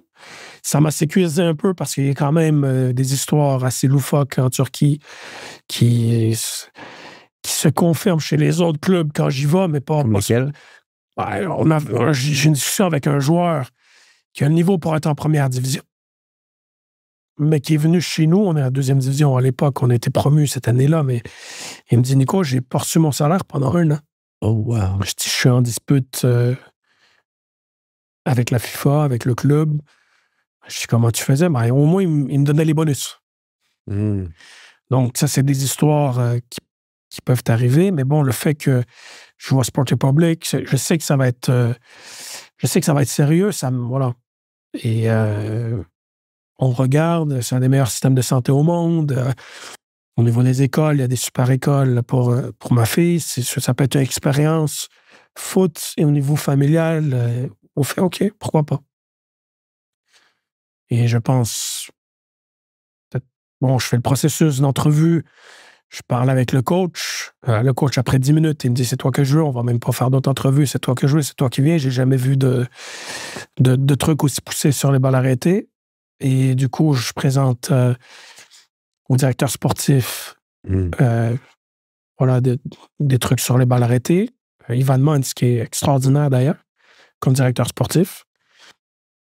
Et je finis le processus d'entrevue et quelques semaines après, je pars en Turquie, puis ça commence cette aventure-là. Et là, je veux situer les gens qui nous écoutent aujourd'hui. Quand tu arrives à GosTP et que tu mets tes systèmes en place, les statistiques sont sorties. Et là, je voudrais peut-être que tu sois capable peut-être de nuancer un peu le propos que je vais utiliser ici. Vous marquez un but par match. Je pense que vous marquez un but par match sur coup de pied arrêté. C'est pour dire 2e au monde en termes de coups de pied arrêté concernant le nombre de buts par match, c'est ça? Par match, exact. Et 3e sur le différentiel, si je ne me trompe pas. OK, qu'est-ce que tu as mis en place, là? En fait, une des choses qui m'a aidé, j'en ai parlé plus tôt, c'est qu'il y avait déjà une culture de balle arrêtée qui était présente dans le club. Donc ça l'aide énormément parce que j'ai pas eu besoin d'avoir un impact là. Et c'est très, très rare. La plupart des clubs dans lesquels je suis arrivé, la culture des balles arrêtées est de par la moitié de celle que j'étais à Gostépe. Donc ça, c'est un truc qui vient d'avant moi, qui vient pas de moi. Après, il y avait beaucoup de variété dans ce qui était fait. Puis moi, je dis, l'une des premières choses que j'ai mis en place, c'est de réduire cette variété-là pour perfectionner certaines animations de balles arrêtées pour qu'on devienne meilleur sur celles-là et de les coacher. Et c'est ça que j'ai fait. Donc, coacher le timing, coacher... Une des premières choses que j'ai fait, on avait Mamé Diouf comme attaquant, qui est un super joueur de la tête, mais j'ai étudié comment il marquait ses buts de la tête, de où il les marquait. Est-ce qu'il est capable d'avoir une rotation du haut du corps? On avait un joueur que je nommerai pas, mais qui est bon de la tête, mais zéro rotation du haut du corps. Donc, une des premières tâches que j'ai fait, c'est que dans nos animations, c'est de les mettre sur leur qualité. De les mettre, celui qui n'a pas de rotation, de le mettre à un endroit où il va arriver, il n'aura pas besoin d'avoir une rotation. Donc, j'ai changé le positionnement d'une animation, son positionnement sur une animation pour qu'il puisse être sur ses qualités à lui. Mamé Diouf, c'était la même chose. Comment je peux m'assurer qu'il va être seul, qu'on va s'assurer que le joueur qui va le marquer, on va le perdre, et comment je peux le mettre à l'endroit où il marque le plus de buts de la tête, parce que c'est là son endroit de prédilection. Et après, j'ai travaillé sur le service. On m'a dit, quand je suis arrivé, il n'y a personne qui a un bon service sur balle arrêtée. Après un mois, il y en avait 4 c'était pas des jeunes mais qui étaient bien. Puis, ça serait intéressant qu'on prenne un pas de recul ici, parce que je pense que la compréhension qu'on peut avoir sur une animation tactique dans la zone de réparation sur un corner, par exemple, je pense que globalement, les gens peuvent voir comment on peut modifier et ajuster ça, et on rentrera un petit peu plus dans le détail dans quelques minutes parce que je pense que c'est un sujet fascinant. D'un autre côté, transformer, c'est des professionnels, là, soyons honnêtes, mais aider un professionnel à devenir excellent sur taper un ballon sur corner pour le faire arriver au point de pénalty, dans le 6 mètres au premier poteau, au deuxième poteau, il y a besoin de beaucoup de pratique. Comment on transforme une équipe qui n'avait pas de joueurs qui étaient capables de donner service avec 4 joueurs qui sont capables de donner service? Qu'est-ce que tu as mis en place? Déjà, c'est la fréquence à laquelle on les travaille. Donc, si tu les travailles 10 minutes à la fin de l'entraînement la veille de match, ils vont avoir 3-4 répétitions de manière plus ou moins réaliste. Déjà, tu n'as pas beaucoup d'impact. Donc, avec discussion avec le directeur sportif et même le président, on dit, on a besoin d'une deuxième séance de corner pendant la semaine. Donc, on les travaille 2 fois pendant la semaine, par exemple. Okay. Donc, déjà ça, moi, j'ai vu un impact considérable sur ce travail-là. Donc, ils ont déjà de la qualité, ces joueurs-là. Que ce soit en deuxième division turque ou à Southampton, il y a déjà de la qualité. C'est comment tu peux essayer de cimenter cette qualité-là pour qu'elle ait plus de constance. Puis là, il y a un travail au niveau de la répétition, mais tu vois, j'ai eu un exemple à Southampton, je nommerai pas le joueur, mais sur sa tâche à lui, il était exceptionnel à l'entraînement. Exceptionnel, j'exagère, mais il était bon à l'entraînement. Il est arrivé en match, il n'était pas capable de faire la tâche. Et jusqu'à temps que j'ai une discussion avec lui et qu'il se confie, qu'il me dit, je ne suis pas confiant en match de faire cette tâche-là, je suis trop nerveux. Donc là, c'est un travail au niveau émotionnel, au niveau mental. On a travaillé sur sa visualisation, sur sa respiration, sur sa routine avant que la balle arrêtée commence. C'est un avantage de la balle arrêtée, c'est que tu as quand même un peu de temps avant qu'elle arrive. Donc, il y a des choses que tu peux faire. Et bon, il y a eu tout de suite une amélioration. Aussitôt qu'on a fait ça, on a vu avec une plus grande fréquence ou constance sa réussite à l'intérieur du match. Wow. Mais là, c'est c'est pas de la répétition. Il était bon dans sa répétition d'entraînement. C'était pas sa qualité, c'était le déclic. Voilà, mais comment tu peux entraîner le cerveau du joueur pour qu'il soit plus confiant, pour qu'il soit... Je lui envoyais des vidéos de sa tâche qui réussit. Je lui envoie encore. Chaque match, avant chaque match, des vidéos de lui réussissant cette tâche-là. C'est du conditionnement positif ici qu'on fait un peu avec le joueur. Exactement. Donc, on voit un peu le tout. Je te ramène maintenant à GhostTP avec ces fameuses statistiques. 2e meilleure équipe au monde sur les coups de pied arrêtés, 1 but par match que vous faites. Tu nous parles un petit peu des rotations du haut du corps de certains joueurs qu'on va davantage placer, j'imagine, dans un contexte de premier poteau et les autres dans un contexte de 2e poteau. Tu trouves des joueurs qui sont capables de donner le ballon, de mieux servir. Quoi d'autre qu'on met en place pour arriver à cette résultante-là qui fait en sorte que vous marquez un but par match? Il y a coacher le timing, coacher comment sortir d'un bloc ou sortir du marquage, comment tu sors d'un bloc ou du marquage avec un joueur qui est plus fort que toi versus un joueur qui est plus agile, c'est pas la même chose. Donc, ce sont toutes ces choses-là qu'on essaie de mettre en place. Soit il y a des joueurs à Southampton qui, après 1 mois, il me dit le détail que tu m'as donné pour sortir du marquage, il dit il fait la différence. Et c'est vrai, il était tout seul presque 90% du temps après l'avoir coaché là-dessus. Donc, voilà, tu sais, c'est pas si différent de coacher le reste. Et c'est ça souvent qui est un peu particulier, c'est la conception. C'est vrai que ça doit être un truc comme la NFL. Tu sais, non, mais il y a une lecture, il y a un coaching, tu sais, c'est des balles arrêtées ou des set plays. Il y a des choses qui sont différentes à cause de ça. Mais le coaching du timing, de l'exécution, de la lecture du jeu, à l'intérieur de la balle arrêtée, elle est super importante. Donc, bien entendu, il y a les coups de pied arrêtés qu'on va pratiquer sur le terrain, mais j'imagine que toute chose, avec le niveau où est-ce que tu es rendu et le niveau de détail, se fait de manière excessivement intentionnelle. Dans ta structure d'entraînement et de préparation d'entraînement, segmente-nous un peu le temps que tu vas passer en séance vidéo versus le temps que tu vas passer sur le terrain. Est-ce qu'on parle d'un 80-20, d'un 20-80, ou est-ce qu'on passe encore plus de temps pour s'assurer que les joueurs comprennent? Je vais prendre l'exemple, encore une fois, où j'ai le plus de succès à GhostTP de ce que l'on faisait comme processus. Donc, il y avait toujours un retour sur le match, un retour vidéo, qui se faisait après le retour du coach. Ensuite, on avait un entraînement individuel sur les touches. Donc, il y a des joueurs qui ont gagné presque 10 mètres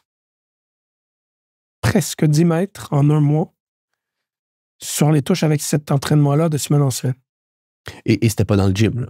Il y avait une partie en gym. Mais pas beaucoup. Mais c'était surtout sur le terrain. C'était peut-être une dizaine de minutes en gym, surtout pour activer les muscles. Et après, on allait sur le terrain. Et après, on les travaillait 3 fois pendant la semaine. Je dis 3 fois, 3 jours.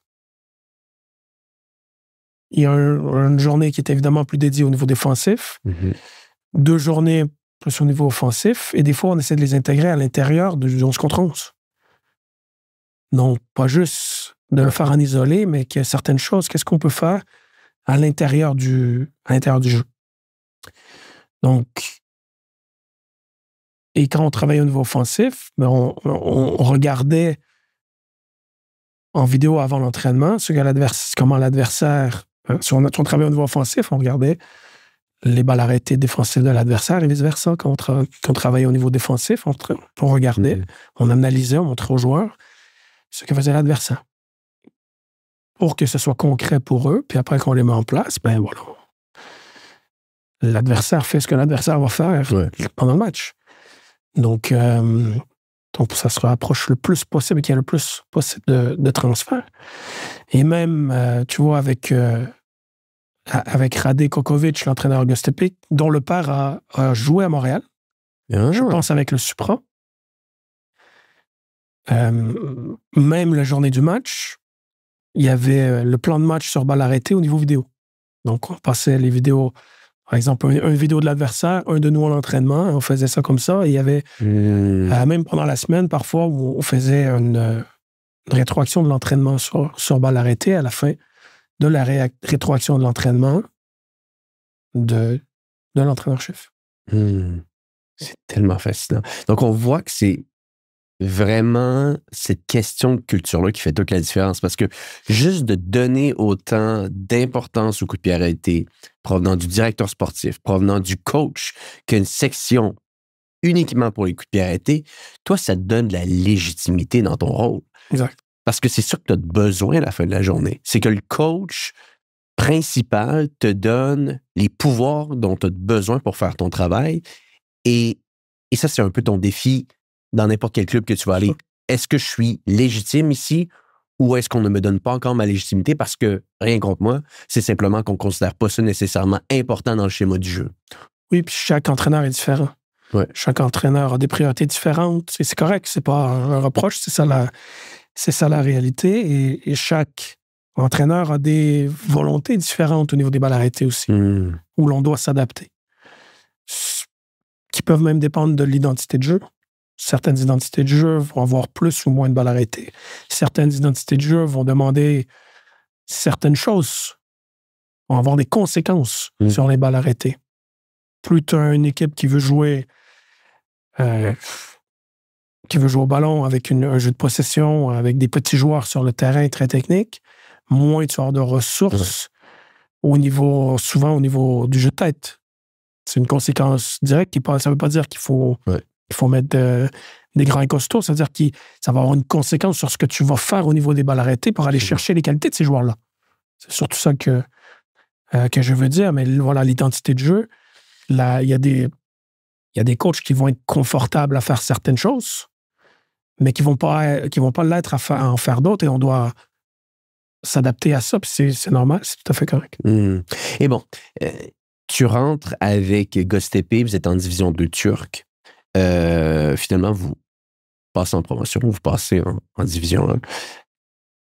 Est-ce qu'il y a des moments dans cette année-là où est-ce que tu le sais pertinemment, j'imagine qu'il doit y en avoir si vous marquez un but par match, par coup de pied arrêté, qui ont fait la différence pour la montée? J'ose croire que oui. Est-ce que tu as des moments spécifiques, des matchs importants que vous avez été capable de faire la différence sur un coup de pied arrêté? Le premier match dont je te parle plus tôt, où on marque sur l'ajustement que l'on fait à la mi-temps, il est super. Il y a un match où on marque, si je ne me trompe pas, 2 de nos 3 buts sur balle arrêtée. Donc ça fait non sur touche. On avait un but chaque 3 matchs sur touche. On s'entend, les touches longues classiques que vous mettez dans la boîte, c'est un peu ça que vous mettiez de l'avant quand vous avez des... Oui, mais il y a une réelle stratégie derrière. Et j'imagine. Il y a une réelle stratégie sur pas juste quel joueur on met, mais dans quel angle il va faire sa course pour dévier le ballon parce que par rapport à la rotation de son corps, où est-ce qu'on veut que le ballon tombe, comment on veut que les joueurs... le timing pour que les joueurs attaquent cet espace-là. Donc, tout ça, ça fait partie d'une stratégie. C'est rarement sur le premier, presque jamais sur la première touche de la tête qu'un but est marqué. Donc, c'est surtout sur touche. Donc, c'est tout ça qui est mis en place pour qu'on puisse marquer. Après, ça a été qui fait la touche. Ça, c'était extrêmement intéressant parce que au départ, ça me prend peut-être 10 jours avant de réaliser que c'est le milieu défensif qui a la plus longue touche. Ouf. Mais personne ne le sait. Et là, la discussion avec le coach, je fais rader. Je dis, j'aimerais ça que Yalchin, il prenne les touches dans le tir offensif. Et là, je le vois, il pose son creux, il fait Yalchin. Je fais, ouais. Notre milieu défensif gauche va aller en haut à droite, prendre les touches. Je fais oui. Et je vois qu'il me prend pour un fou un petit peu. Je fais regarde. On le teste à l'entraînement. Tu veux pas? On le fait pas. Il y a zéro souci, mais ce serait pas mal de le tester à l'entraînement. Ah, il fait parfait, c'est bon, on le fait. Après, la première touche qu'il fait, si c'est bon, il peut les prendre. Et si je me trompe pas, la première touche qu'il fait en match, Yalchin, on marque. Oh, wow. Comment on aborde dans ce cas-là cette stratégie de touche-là? Parlons à des gens qui regardent le foot et qui vont voir des buts de la sorte se mettre en place, on peut définitivement penser qu'il y a une stratégie, mais des fois, c'est difficile même de comprendre tout ce qui va se mettre en place parce que, comme tu l'as mentionné, le nombre de rebonds qu'il va y avoir avant qu'il puisse y avoir une occasion, il peut être quand même assez élevé. Donc, peut-être que tu pourrais décortiquer un peu pour nous. On va dire qu'on est dans le tiers offensif. Côté droit, on a une touche, on a quelqu'un qui est capable de nous la mettre dans la boîte. Comment qu'on veut faire en sorte que l'animation des joueurs dans la boîte se mette en place pour arriver à quelque chose? Est-ce que tu as un exemple pour nous? Ben, c'est comment on va libérer le joueur qui va dévier le ballon de la tête, par exemple. Ça, c'est une des premières stratégies. Puis après, comment ce joueur-là, il dévie les ballons de la tête. Donc, quand on se met à étudier ça, ben, on peut avoir une idée à peu près où le ballon va tomber. Et là, ben, c'est d'avoir des joueurs dans ces espaces-là où tu essaies de donner une plus grande chance d'arriver avant l'adversaire. Et là, il faut le travailler. Parce que ce ne sera pas juste instinctif. Il faut travailler ce timing-là. Et à partir du moment où tu mets ces choses-là en place, et après, ben, les deuxièmes ballons. Oui. Si le ballon est touché par l'adversaire, est-ce que tu as des joueurs en place autour de la surface, par exemple, qui vont être capables de frapper au but? Si je ne me trompe pas, c'est même ça, le premier but qu'on marque sur touche longue. C'est sur un deuxième ballon qui est repris aux abords de la surface. Donc, littéralement, on entoure le joueur numéro 1 qui va être la cible pour faire la déviation. Et par la suite, on travaille un petit peu sur différentes animations avec les joueurs qui vont être au deuxième ballon, une frappe, un rebond, bref. Donc, écoute, ça fait énormément de sens. Tu termines à GosTP, qu'est-ce qui se déroule? Pourquoi tu ne continues pas avec l'équipe après l'année? Sachant en plus que vous faites une promotion. Ça a été même avant la fin de l'année. Il y a eu des raisons personnelles. Il y a quelqu'un qui a eu des problèmes de santé dans la famille. Donc, je suis revenu sur Montréal. Sport Republic m'a gardé, ou GosTP m'a gardé comme... j'étais recruteur et analyste en recrutement dans le département de scouting, de recrutement pendant cette période-là. Donc, c'est ce qui se passe un petit peu entre GosTP et Southampton. Et à partir du moment où ce problème personnel-là il est réglé, c'est pas mal à ce moment-là que je viens à Southampton avec le département de recrutement. De Sport Republic. De Sport Republic. Et donc, il y a des recruteurs des 3 clubs, finalement, qui sont là. Et là, je parle au président, puis je lui dis, ben, on est prêt avec la famille à revenir en Europe. Et là, je vois, il fait, c'est intéressant. Puis la discussion, ça s'arrête là, et je pense 2 semaines après, il me dit, veux-tu venir à Southampton? Et 3 jours après, je suis dans un avion pour Southampton. Donc on peut dire qu'ils ont aimé ton travail à GosTP. Oui, puis même ils ont demandé du feedback, évidemment, notamment au directeur sportif de GosTP, qui a dit, ben OK, mais tu sais, Southampton, c'est quand même un step. Il me dit, non, j'ai aucun doute qu'il est capable de faire la job. Bon, on a parlé de coup de pied arrêté, je veux parler un peu de la première ligue, parce que beaucoup de gens vont écouter, ils veulent en savoir un peu plus là-dessus. Moi, le premier. Premier match, premier entraînement. C'est quoi les premières impressions que tu as de la première ligue? Est-ce que c'est comme ce que tu avais en tête? Est-ce que c'est différent, plus rapide? Ben, tu sais, ça prend quelques jours avant de s'adapter, je dirais, à ce qui est fait, mais j'ai très, très rapidement compris que j'étais au niveau. Ouais. Donc ça, c'est rassurant. Que j'allais être capable de contribuer. Ça, c'est la première chose. La deuxième, c'est sur les matchs, tu vois que c'est... On le voit à la télé, mais en personne, puis là, t'as vu un match hier, le niveau des joueurs, c'est autre chose. C'est un truc de fou. Ils ont tous des qualités exceptionnelles au niveau athlétique et au niveau du jeu. Dans les deux, séparément et ensemble, parce que c'est indissociable. T'sais, même Bernardo Silva, il a une agilité exceptionnelle. Mm-hmm. Ces changements de direction sont absolument phénoménal. Lallana qui est avec nous, ces changements de direction avec ballon, c'est un truc de fou. Alors que ce ne sont pas des joueurs considérés athlétiques. Mais, mais cet élément-là, il est exceptionnel. Et ils ont tous une qualité exceptionnelle dans le jeu aussi. Donc, que ce soit technique, que ce soit au niveau tactique, ils ont souvent les deux, parce que souvent ces deux-là sont liés. Donc, c'est quelque chose. Parce que là, voilà, moi, ce que je dis souvent quand on me demande comment c'est d'être avec une équipe de bas de classement, par exemple, en première ligue, ben, comme coach, c'est exceptionnel parce que si on est préparé à 80%, on est dans le trouble. Si on est préparé dans notre préparation, si on est au top, on peut peut-être être correct. Ouais. Donc, on essayait toujours d'être au top avec Gostépé. Je pense on l'était. Mais je pense que même certains matchs, si on était à 80%, on aurait pu gagner. Si Man City et Liverpool sont à 80% contre nous, peut-être qu'ils peuvent gagner. Mm-hmm. Mais nous, dans notre préparation, dans notre coaching, on ne peut pas. Donc, je pense que c'est particulier. On parlait tantôt, OK, deuxième au monde avec Gostépé, mais je suis un bien meilleur coach de balle arrêtée aujourd'hui que je l'étais avec Gostépé, alors qu'on est dernier dans la ligue. Mais c'est ça, puis il faut que les gens le sachent. Même si Southampton a une saison qui est difficile en première ligue, jusqu'à maintenant, ça se passe quand même bien au niveau statistique pour toi, dans ce qui fait partie de ton travail. Là, je pense que vous avez joué, il y a quelques semaines, quelques mois maintenant, vous avez joué contre Manchester, et depuis ce moment-là, 50% de vos buts quasiment sont sur coup de pied arrêté. Là. Ouais, depuis le match contre Man U, on est presque à 50% de buts sur balle arrêtée. Après, on en a contre nous. Ouais. Mais quand tu as 2 corners par match pour toi, puis que tu en as 10 contre ou 12 contre, ouais. la loi de la probabilité, elle est là aussi. Mais je dirais qu'il y a eu quand même des hauts et des bas. Tu sais, ça, faut le dire. Il y a eu des moments où on a été bien. Mon premier mois, on marque contre Stoke en coupe. Mais je dirais sur des stats avancés, on est 2e et 3e dans la ligue au niveau offensif. Et on coupe en 2 nos buts attendus ou expected goals contre nous dans le premier mois. Et après, il y a eu des hauts, des bas pour un paquet de raisons qui voilà. Donc, je ne peux pas nécessairement vous parler ici, mais...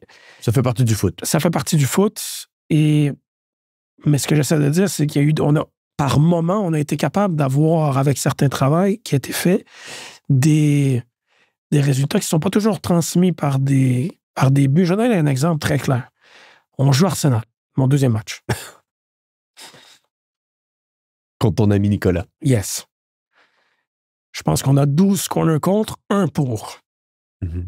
Et je pense que notre prépa a été vraiment super intéressante contre eux. Puis tu joues peut-être contre un des meilleurs au monde en coup de pied arrêté pour la préparation. Là. Complètement. C'est un match d'échecs entre 2 grands joueurs. Et on se prend pas de but, mais bon, et je pense que notre stratégie a été efficace, mais en toute honnêteté, on peut s'en prendre, parce que sur 12, ils ont eu quand même des chances, et des fois, des fois, tu as un peu de chance. Et c'est la loi des probabilités sur les balles arrêtées que tu essaies de jouer tout le temps. Donc, on essaie de limiter leurs probabilités. Et je pense qu'une des preuves qu'on a réussi, du moins, à les faire réfléchir, c'est que moi, j'ai vu ce que Nico a essayé de faire comme adaptation pour essayer de contrer ce que nous, on mettait en place. Et ça, c'était vraiment extrêmement intéressant à regarder du monde touche. Et on a un corner pour nous et on prend la barre transversale. On n'a pas de but. Non. Mais la stratégie fonctionne, mais on n'a pas de but. Donc, c'est juste pour... Ça fait partie. Encore une fois, eux, ils auraient pu marquer. Ils ont eu une chance aussi, quand même, si je ne me trompe pas, même 2 chances assez correctes, voire bonnes. Mais c'est juste pour dire... Voilà, c'est pour le deuxième match, t'en as un, là. Un corner dans le match et t'en as 12 contre toi. Absolument. Donc, encore une fois, la réflexion qu'on a, c'est comment on peut s'assurer qu'on est capable au moins de créer une chance sur ce corner-là. Puis ça n'a évidemment pas marché à tous les matchs, mais c'est ça la réflexion qu'on a à chaque fois. Et il faut quand même essayer de donner un petit peu de chiffres aux gens qui nous écoutent aujourd'hui. J'ai fait beaucoup de recherches pour bien comprendre la première ligue, l'impact des coups de pied arrêtés. Donc, juste pour vous donner un petit peu une vision, 1 but sur 4 en ce moment à peu près en première ligue depuis quelques années marqué sur coup de pied arrêté. C'est quand même important. L'année dernière, le 2e club qui a marqué le plus de buts sur coup de pied arrêté, c'est Everton. Et ça leur a représenté 45% de leurs buts. 18 de leurs 40 buts ont été marqués sur coup de pied arrêté. Donc, c'est pour dire qu'un coach de coup de pied arrêté, en première ligue, c'est un peu comme un poisson dans l'eau. Il va y en avoir des corners, il va y en avoir des coups francs, et ça a une incidence capitale sur le jeu. On le voit même avec tu parlais d'Arsenal, cette année, même l'année dernière, combien de buts qu'il marque sur corner continuellement. C'est pas la même chose qu'on va voir, disons, dans le championnat espagnol, où est-ce que des fois, on va être beaucoup plus sur un jeu rapide, un corner, on essaie de retourner par la suite sur une attaque placée, pas nécessairement de mettre le ballon dans la boîte tout de suite. En première ligue, c'est différent, là. Oui, c'est différent parce que je pense que il y a presque tout le monde, ou du moins une majorité, ont des spécialistes, ont aussi des analystes sur balle arrêtée. Ouais. Donc, il y a une réelle réflexion, un réel travail qui est fait. Et je ne serais pas surpris, notamment à Everton, je ne serais pas surpris que dans leur recrutement, c'est là. Ouais. Je ne serais vraiment pas surpris que leur recrutement est orienté pour aller chercher des joueurs qui vont être bons. Ce ne sont pas tous les joueurs qui recrutent, mais que ça fasse partie de leur stratégie de recrutement. Donc, c'est un tout qui a un impact sur les chiffres dont tu mentionnes, évidemment. Absolument, parce que c'est pas tous les clubs qui vont être capables d'avoir le ballon 70% pendant le match, puis des clubs en première ligue qui se battent pour leur survie. Un corner, un coup de pied arrêté, un coup franc à la fin d'un match peut faire toute la différence. Donc, si on continue un petit peu sur la première ligue, tu as parlé de les Arsenal, les City, les Liverpool que monsieur et madame tout le monde voit à la télévision, les Southampton également, mais c'est des clubs qui marquent l'imaginaire, eux, que je viens de mentionner. Quand on joue contre eux, bien entendu, ton rôle sur le terrain avec Southampton n'est pas de préparer l'équipe dans sa structure de jeu, mais davantage sur les coups de pied arrêtés. Mais tout de même, quand tu vois le style, quand tu vois la vitesse de ces clubs-là, c'est quoi qui marque ton esprit? Peut-être si tu as même des anecdotes quand vous avez joué à Anfield, quand vous avez joué à Arsenal ou quand vous avez joué à l'Etihad? Bon, je disais, le deuxième match, c'était contre Arsenal. Ce qui m'a marqué sur ce match-là, c'est la qualité de chacun des joueurs. C'est un truc de fou. Même ceux qui rentrent en cours de match, c'est un truc de fou. Et ces joueurs-là s'insèrent dans un collectif avec une préparation, je dirais, exceptionnelle. Tu le vois. Tu sens qu'ils sont sur la même page sur plein de choses dans leur identité de jeu, sur comment ils défendent, sur comment ils attaquent. Tu sens qu'il y a une osmose constante durant le match, et la qualité individuelle s'ajoute à ça. Ça, c'est un truc exceptionnel. On pourrait dire la même chose avec Liverpool. Et je dirais dans un autre registre, pour moi, une des équipes qui m'a le plus impressionné, c'est Brentford. Parce que c'est pas la même... Ils ont des joueurs top, mais c'est pas la même qualité de joueur qu'Arsenal ou Man City. Puis c'est normal, et là, je pense bien qu'ils le savent. Mais ils sont préparés à tout. Tu le vois. Tu le vois, les ajustements qu'ils ont faits en cours de match, avant le match contre nous. Tu le vois contre les autres équipes. Tu vois qu'ils sont capables de jouer dans leur identité, puis ils sont capables de la manier pour qu'ils soient... Parce que leur identité ne pourra peut-être pas être tout à fait la même contre toutes les équipes. Et ils sont capables d'ajuster leur identité pour être les plus performants possibles avec une stratégie claire, et c'est la même chose sur les balles arrêtées. Donc, tu sens cette réflexion-là pousser, ces stratégies-là. C'est vraiment, moi, c'est une des équipes que j'aime le plus regarder, parce que s'ils veulent compétitionner, ils n'ont pas le choix d'être top surtout. Puis je pense qu'ils font un super job là-dessus. Ils ont un grand coach. Oui, Thomas Frank, que je connais d'ailleurs, qui était là quand je passais la semaine à Brentford. Super personne. J'ai été manger chez lui même. Super personne. Qualité humaine exceptionnelle. Il y a... Bon, je l'embête pas souvent, mais à chaque fois que je l'ai écrit, il me répond. C'est exceptionnel comme personne. Famille au complet. Quand tu sens la bonté des gens, Thomas Frank, tout ça, et sa famille, c'est une bonté exceptionnelle. Et dis-moi, juste peut-être pour terminer un peu sur cette parenthèse de première ligue, de où est-ce que tu t'intègres dans tout ça, ton quotidien ressemble à quoi? Si on regarde un peu avec Southampton, est-ce qu'il y a beaucoup de temps que vous allez mettre sur les pratiques, les entraînements de coups de pied arrêtés? Tu parlais de développement individuel. Si tu avais à nous parler en ce moment même, ton quotidien du lundi au vendredi avec le club, avec les joueurs, à quoi que ça ressemble? Je vais nommer surtout des tâches plutôt que... Parce que le quotidien peut changer dépendamment de nos matchs. Mais il y a évidemment une analyse de l'adversaire, une analyse de non-performance sur balle arrêtée dans nos matchs qui peuvent se transformer en rétroaction collective ou individuelle. Donc, je peux rencontrer ou envoyer des vidéos à des joueurs pour qu'on en discute. Il y a du travail sur le terrain au niveau collectif. Il y a du travail sur le terrain qui est fait en plus petits groupes ou même individuellement s'il y a besoin. Il y a même des rétroactions parfois au niveau de l'entraînement. Donc, ce sont toutes ces choses-là. Donc, il y a une grosse partie de préparation. Encore une fois, sur l'adversaire, sur l'analyse de l'entraînement, sur l'analyse du match qui est faite. Et tout le travail au niveau du terrain, que ce soit en petit groupe, que ce soit au niveau individuel ou que ce soit au niveau collectif, qui est fait pour nous préparer au match. Donc, et c'est de comment on peut faire les choses pour s'assurer de contrer les qualités de l'adversaire en restant dans les nôtres. Absolument. Et concrètement, tu arrives à quelle heure au centre d'entraînement et tu repars à quelle heure? Ça ressemble à quoi? C'est lundi ou vendredi? Oui, j'arrive souvent vers 8 heures le matin parce que je dois laisser ma fille à l'école. Et sinon, avant que la famille, j'arrive peut-être un peu plus tôt, mais j'arrive vers 8 heures à l'école. J'arrive à 8 heures au centre d'entraînement. Puis après, ça dépend. Des fois, on peut terminer à 18 heures. Il y a des jours où on va terminer un peu plus tôt. Et si les tâches sont faites, elles sont faites. On n'a pas besoin de trop compliquer les choses. Donc, quand on termine les tâches, soit on aide les autres sur d'autres, on rentre à la maison. Donc, on est allé chercher l'ordinateur parce que je me dis, on ne peut pas passer à côté d'une discussion avec un professionnel des coups de pied arrêtés comme toi sans qu'on fasse un petit peu des analyses, d'autant plus sur quelqu'un que tu connais.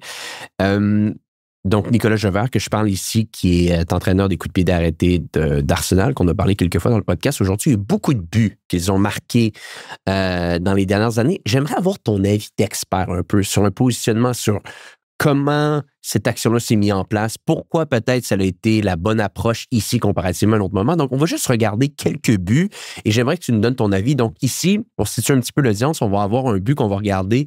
Arsenal contre Newcastle. Donc, pour les gens qui écoutent à l'audio, je vous invite à aller voir un peu la portion vidéo. On a un but qui va être marqué avec un coup franc qui est tiré au premier poteau. Je lance le tout à l'instant et je voudrais avoir ton analyse, Nico. Est-ce que tu peux revenir en arrière, Antoine? Juste la première chose, on regarde le nombre de joueurs qui est en zone, le nombre de joueurs qui sont en marquage individuel, le nombre de joueurs qui sont, on va dire, plus pour les deuxièmes ballons aux abords de la surface ou pour le jeu court. Donc ça, c'est des premières choses qu'on va analyser. Et je ne peux pas parler pour Nicolas Jeuvert, là, mais je peux dire ce que je vois et ce que je peux présumer qui a été analysé. Mais ça reste mon avis, peut-être pas ce qu'on fait. Regardez l'effet des courses sur les deux premiers joueurs en zone.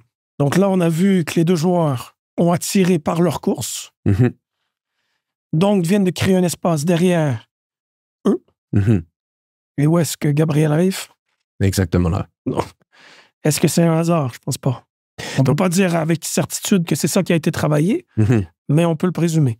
Donc, essentiellement, juste qu'on soit capable de le faire simple ici, structure quasiment chorégraphiée, d'avoir des joueurs où est-ce qu'on sait pertinemment, il pourrait y avoir un rebond, mais pertinemment qu'ils n'auront pas le ballon.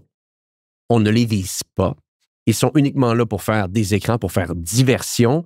Et au moment que le corner est tiré, et tu m'excuseras de mon ignorance ici, mais le tireur sait exactement qui il vise ici pour le but? Plus souvent qu'autrement? On peut le présumer. On peut le présumer. Je ne peux pas dire avec 100% de certitude, mais on peut le présumer. Puis je pense que c'est pas nécessairement une tâche simple. C'est-à-dire que les deux premiers, si le ballon tombe court, donc il n'est pas assez précis, ils sont aussi là pour frapper le ballon de la tête.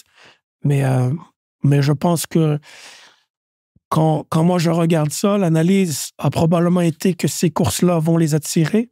Donc, comment on peut créer l'espace pour mettre le ballon derrière eux? Ça, encore une fois, pour moi, on peut présumer que ça fait partie de cette stratégie-là. Et on le voit très clairement. Il y a une course en avant d'eux, ils font quelques pas. Absolument. Et on peut le voir souvent avec les buts qui ont été capables de marquer. C'est souvent 1 ou 2 joueurs qui sont visés. Après, si d'autres personnes sont capables de taper le ballon, c'est-à-dire que les probabilités qui se mettent en place, comme tu l'as mentionné un petit peu plus tôt aujourd'hui. Là. Mais chacun a un impact. Chacun a un impact. On n'est pas capable de frapper. Je pense que c'était Saliba ici. Saliba ne peut pas marquer le but s'il n'y a pas les 2 autres joueurs qui font un cran au premier poteau avant. Sinon, le ballon ne se rend pas. On va prendre un deuxième exemple. Donc, ici, on a un corner contre Brighton. Pour situer les gens un petit peu qui nous écoutent. Qu'est-ce qu'on voit au début, avant même que le corner soit tiré? Déjà, là, on peut voir, c'est difficile de voir. Il y a des joueurs, c'est difficile de voir s'il est en zone ou en marquage. Parce que le corner est déjà avancé. Donc, c'est quand même, cette séquence-là n'est pas évidente. Mais tu vois quand même qu'il y a 3 joueurs au premier poteau, 2 joueurs en zone dans la zone médiane et au minimum 1, voire 2 au deuxième poteau. À moins que ces 2-là soient en marquage individuel, mais je pense pas, mais ça faudrait voir là avant ce qu'on peut pas dans cette séquence-là. Et après, on voit qu'il y a un joueur près du point de pénalty, donc pour les deuxièmes ballons ou empêcher les jeux courts, et un autre aux abords de la surface. Donc ça, c'est la première chose qu'on peut voir. La deuxième, c'est du côté d'Arsenal, où il y a quand même une densité de joueurs. Je ne sais pas s'ils sont partis de plus loin comme ils le font dans plusieurs cas, mais là, en ce moment, ils sont tout juste derrière le gardien. Là, il y a quand même plusieurs joueurs qui sont là. Un qui est plus loin derrière et un qui est plus loin devant. C'est impressionnant la densité de joueurs que tu es capable de voir ici, juste au moment que le ballon soit frappé. Donc, encore une fois, pour les gens qui écoutent à l'audio, on a littéralement 1, 2, 3, 4, 5 joueurs dans le 6 mètres avant même que le ballon soit frappé. Exact. C'est beaucoup ça habituellement? Pour Arsenal, non. OK. Pour d'autres équipes, oui, mais pour Arsenal, c'est, je pense, là, non. Intéressant. Et donc, on va juste voir comment que le but se déroule. Puis par la suite, je te montrerai une séquence courte d'un autre club.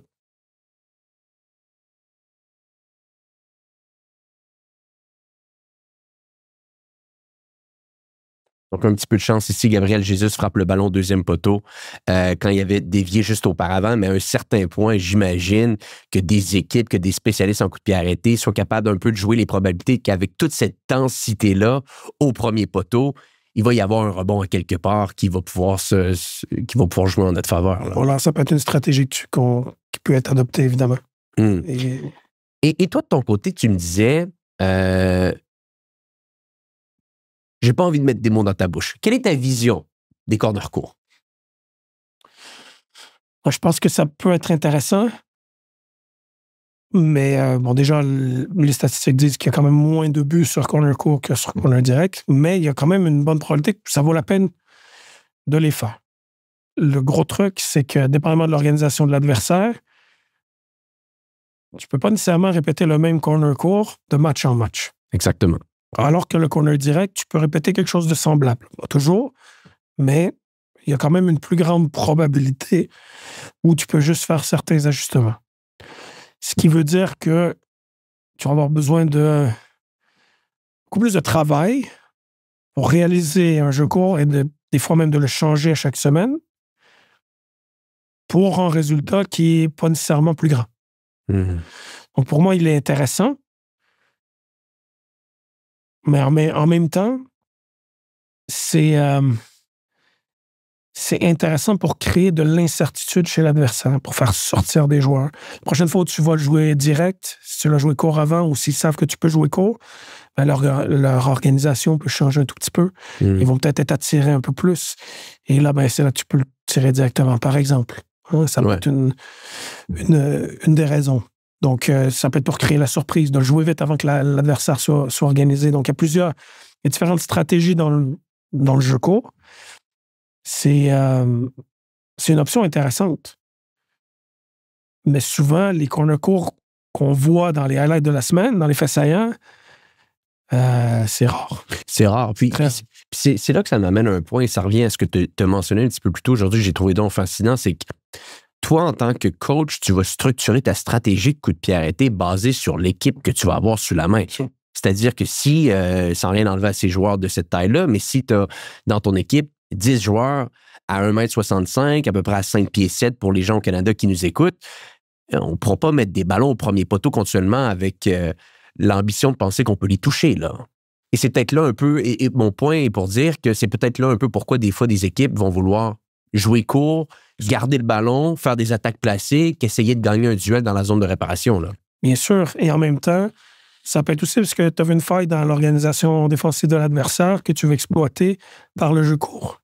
Et là, ben, la fois d'après, s'ils corrigent cette faille-là, peut-être qu'ils vont en ouvrir une autre. Donc, c'est un peu tout ça. C'est difficile de... Ma réponse, elle n'est pas de dire c'est bien ou c'est pas bien le jeu court, c'est quel est l'objectif et combien de temps tu as pour le travailler. Parce que des fois, tu as besoin d'un peu plus de temps pour être capable d'avoir une exécution qui est bonne sur quelque chose que tu répètes peut-être un peu moins. Intéressant. Et combien de temps habituellement ça prend de ton côté que tu es capable de voir avec tes équipes pour qu'ils commencent à adopter un peu tes principes? Ça dépend énormément de l'animation, de la complexité de l'animation, de la difficulté des joueurs que tu as. C'est difficile de dire, est-ce que c'est 10 minutes? Est-ce que ça se fait sur plusieurs semaines? Sur une répétition de travail, mais je dirais que c'est difficile de mettre... pas dire 10 minutes ou 30 ou 5h30 après un mois de travail, tu sais, ça dépend du joueur, ça dépend de l'équipe, ça dépend de l'adversaire aussi, des fois, parce que tu vas le réussir à l'entraînement et tu vas aller à l'adversaire, mais l'adversaire va le contrer plus facilement, donc il faut que tu aies une stratégie un petit peu différente pour que ça réussisse. Donc, mais ce que je dirais par rapport à ça, c'est plus tu changes, plus tu as besoin de temps. Plus tu répètes des choses semblables avec des ajustements par rapport à l'adversaire, plus tu es capable d'améliorer au fur et à mesure et de semaine en semaine. Et il y a 2 exemples. Arsenal font des choses semblables. C'est pas la même chose qu'ils font, mais ils font des choses semblables de semaine en semaine dans les dernières années. Leurs corners sont excessivement similaires, mais tellement difficiles à défendre, on dirait, pour toutes les équipes. Parce que le timing, parce que ce qui bloque l'impact qu'ils ont sur les joueurs. Quand chacun des joueurs a un impact puis tout est synchronisé, c'est extrêmement difficile à arrêter. Et à l'extrême opposé, tu as Aston Villa. Je sais qu'ils prennent un temps énorme à le travailler à l'entraînement. Ils ont énormément d'animations différentes sur corner ou coup franc. Ils en ont énormément. Mais il se passe énormément de temps à le travailler. Et quand tu fais différentes animations, tu as besoin de plus de temps pour le réussir. Donc, des fois, c'est peut-être ce qu'on peut voir et simplifier de l'externe, c'est que des fois, une très, très bonne stratégie surrépétée peut performer plus que d'avoir 250 animations qui, au final, vont peut-être avoir un peu moins d'impact parce qu'ils sont dilués à travers tout ça. Là. Je le reformulerais même en disant une stratégie moyenne qui est bien exécutée est meilleure que la meilleure stratégie au monde que tu n'es pas capable de faire. Ou que tu ne fais pas bien. C'est intéressant. Ça. On revient un peu à la simplicité ici. Là.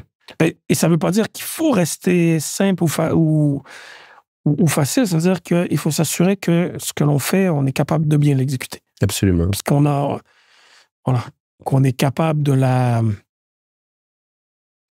répéter puis de l'améliorer pour être capable d'avoir une exécution ou une reconnaissance de situation qui est bonne pour avoir du succès. Parce que tu peux avoir la meilleure stratégie au monde si les joueurs sont prêts à l'exécuter ou s'ils ne veulent pas le faire. Exactement. Ça sert à rien. Et ça revient un petit peu à la qualité, on termine là-dessus, des joueurs. C'est-à-dire d'avoir 2 grands gaillards de 6 pieds 2, 6 pieds 3 en défense centrale qui sont capables de taper des ballons de la tête et très agressifs. Dans le 6 mètres, on parle ici d'un Gabriel et d'un Saliba. Et d'autres joueurs qui sont capables de faire un petit peu écran.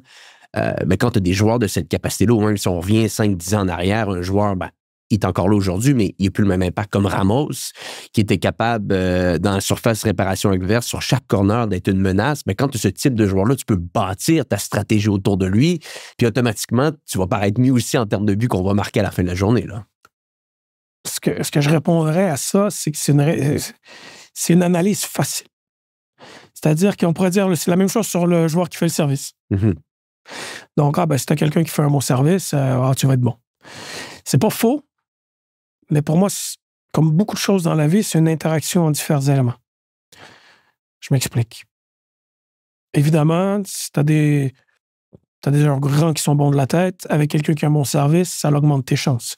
Mais si tu fais n'importe quoi, ça diminue tes chances. Absolument. Si tu es capable d'avoir une stratégie qui est conforme à leur qualité, tu vas augmenter tes chances. Si tu travailles bien, tu vas augmenter tes chances. Si tu le travailles de manière fréquente et bien, tu vas encore augmenter tes chances. Et c'est toutes ces choses-là, entre autres, mises ensemble, qui permettent d'augmenter les probabilités. C'est pas juste le service, c'est pas juste la taille, c'est tout ça en même temps. La manière, on en parlait beaucoup de la manière de les travailler, de la culture des balles arrêtées, ce sont tous des choses qui s'additionnent, qui font en sorte que tu peux avoir plus de succès. Et c'est ce qui peut faire la différence à la fin. Fascinant. Nicolas, pour terminer, tu aurais un conseil à donner à un jeune coach qui nous écoute aujourd'hui, qui a l'ambition un petit peu comme toi de faire carrière en Europe, peut-être de se perfectionner également sur les coups de pied arrêtés. C'est quoi les conseils que tu lui donnerais? Ben déjà, j'aimerais ne pas limiter la réponse aux balles arrêtées, parce que je pense que, comme je disais tantôt, je pense qu'un des objectifs, c'est assez d'ouvrir les portes. Et je pense qu'il y a tellement d'horizons dans le foot. Donc, peu importe la spécialité ou... Je pense qu'il faut se garder les portes ouvertes. Mais le conseil que je donnerais, c'est d'être curieux. D'être curieux à apprendre des connaissances, oui, sur le foot, à étudier le foot, à étudier comment il s'entraîne, à étudier l'apprentissage humain. Parce que qu'on ait 90 ans ou 5 ans, on peut apprendre. Je dirais que c'est mon grand-père qui me l'a appris. Quand il est décédé à 98 ans, il apprenait encore des choses. Il lisait encore des livres. Donc, j'essaie de garder ça. Mais cet apprentissage-là, je pense qu'on peut peut-être le surestimer à court terme sur une année, mais on le sous-estime sur 5-10 ans. Quand on fait des choses pour apprendre à chaque jour sur une période de 5-10 ans, à la longue, l'accumulation de ces connaissances et de ces compétences-là, parce qu'il faut les mettre en pratique, ça devient énorme. Donc, peu importe le sujet, là, c'est même pas juste sur le foot, je pense, sur ce conseil-là, mais moi, ce serait celui-là. Si j'en avais un deuxième, ce serait de... Peu importe l'environnement dans lequel on est, de rester bienveillant pour aider les autres. De n'importe quelle manière que ce soit. De ne pas... J'aime pas l'expression de ne pas avoir peur d'aider les autres, mais d'être toujours dans cette mentalité-là de comment je peux aider. Ça ne veut pas dire que j'ai toujours été dans cette mentalité-là, mais je pense que la majeure partie de ma carrière, ça a été le cas. Puis je suis en première ligue, puis ça n'a jamais été de moi, je veux faire ma place. C'était comment je peux faire pour aider. Et je pense que si je n'avais pas été dans cette mentalité-là, Russell Martin, il ne m'accepte pas dans son staff. Parce qu'il est sous pression, et il sent que je veux juste aider. Puis en plus, il sent que je suis compétent pour le faire. C'est pas juste l'un ou l'autre, mais c'est ces deux aspects-là de la vie, quand ils sont ensemble, je pense qu'à long terme, ça fait une bonne différence. Wow. Bref, on va te souhaiter du succès. Je sais que c'est pas la saison la plus facile pour Southampton en ce moment, mais ça doit être énormément d'apprentissage de ton côté. Beaucoup de beau foot d'un calibre exceptionnel que tu dois avoir sous les yeux en ce moment. Donc, on te souhaite le meilleur des succès pour la suite, Nicolas. Merci d'avoir pris du temps aujourd'hui avec nous en Angleterre, à Southampton. Ça a été un moment exceptionnel. Je te remercie. Pour les gens qui nous écoutent, eh bien, on se dit à bientôt pour un prochain épisode du podcast Histoire de foot.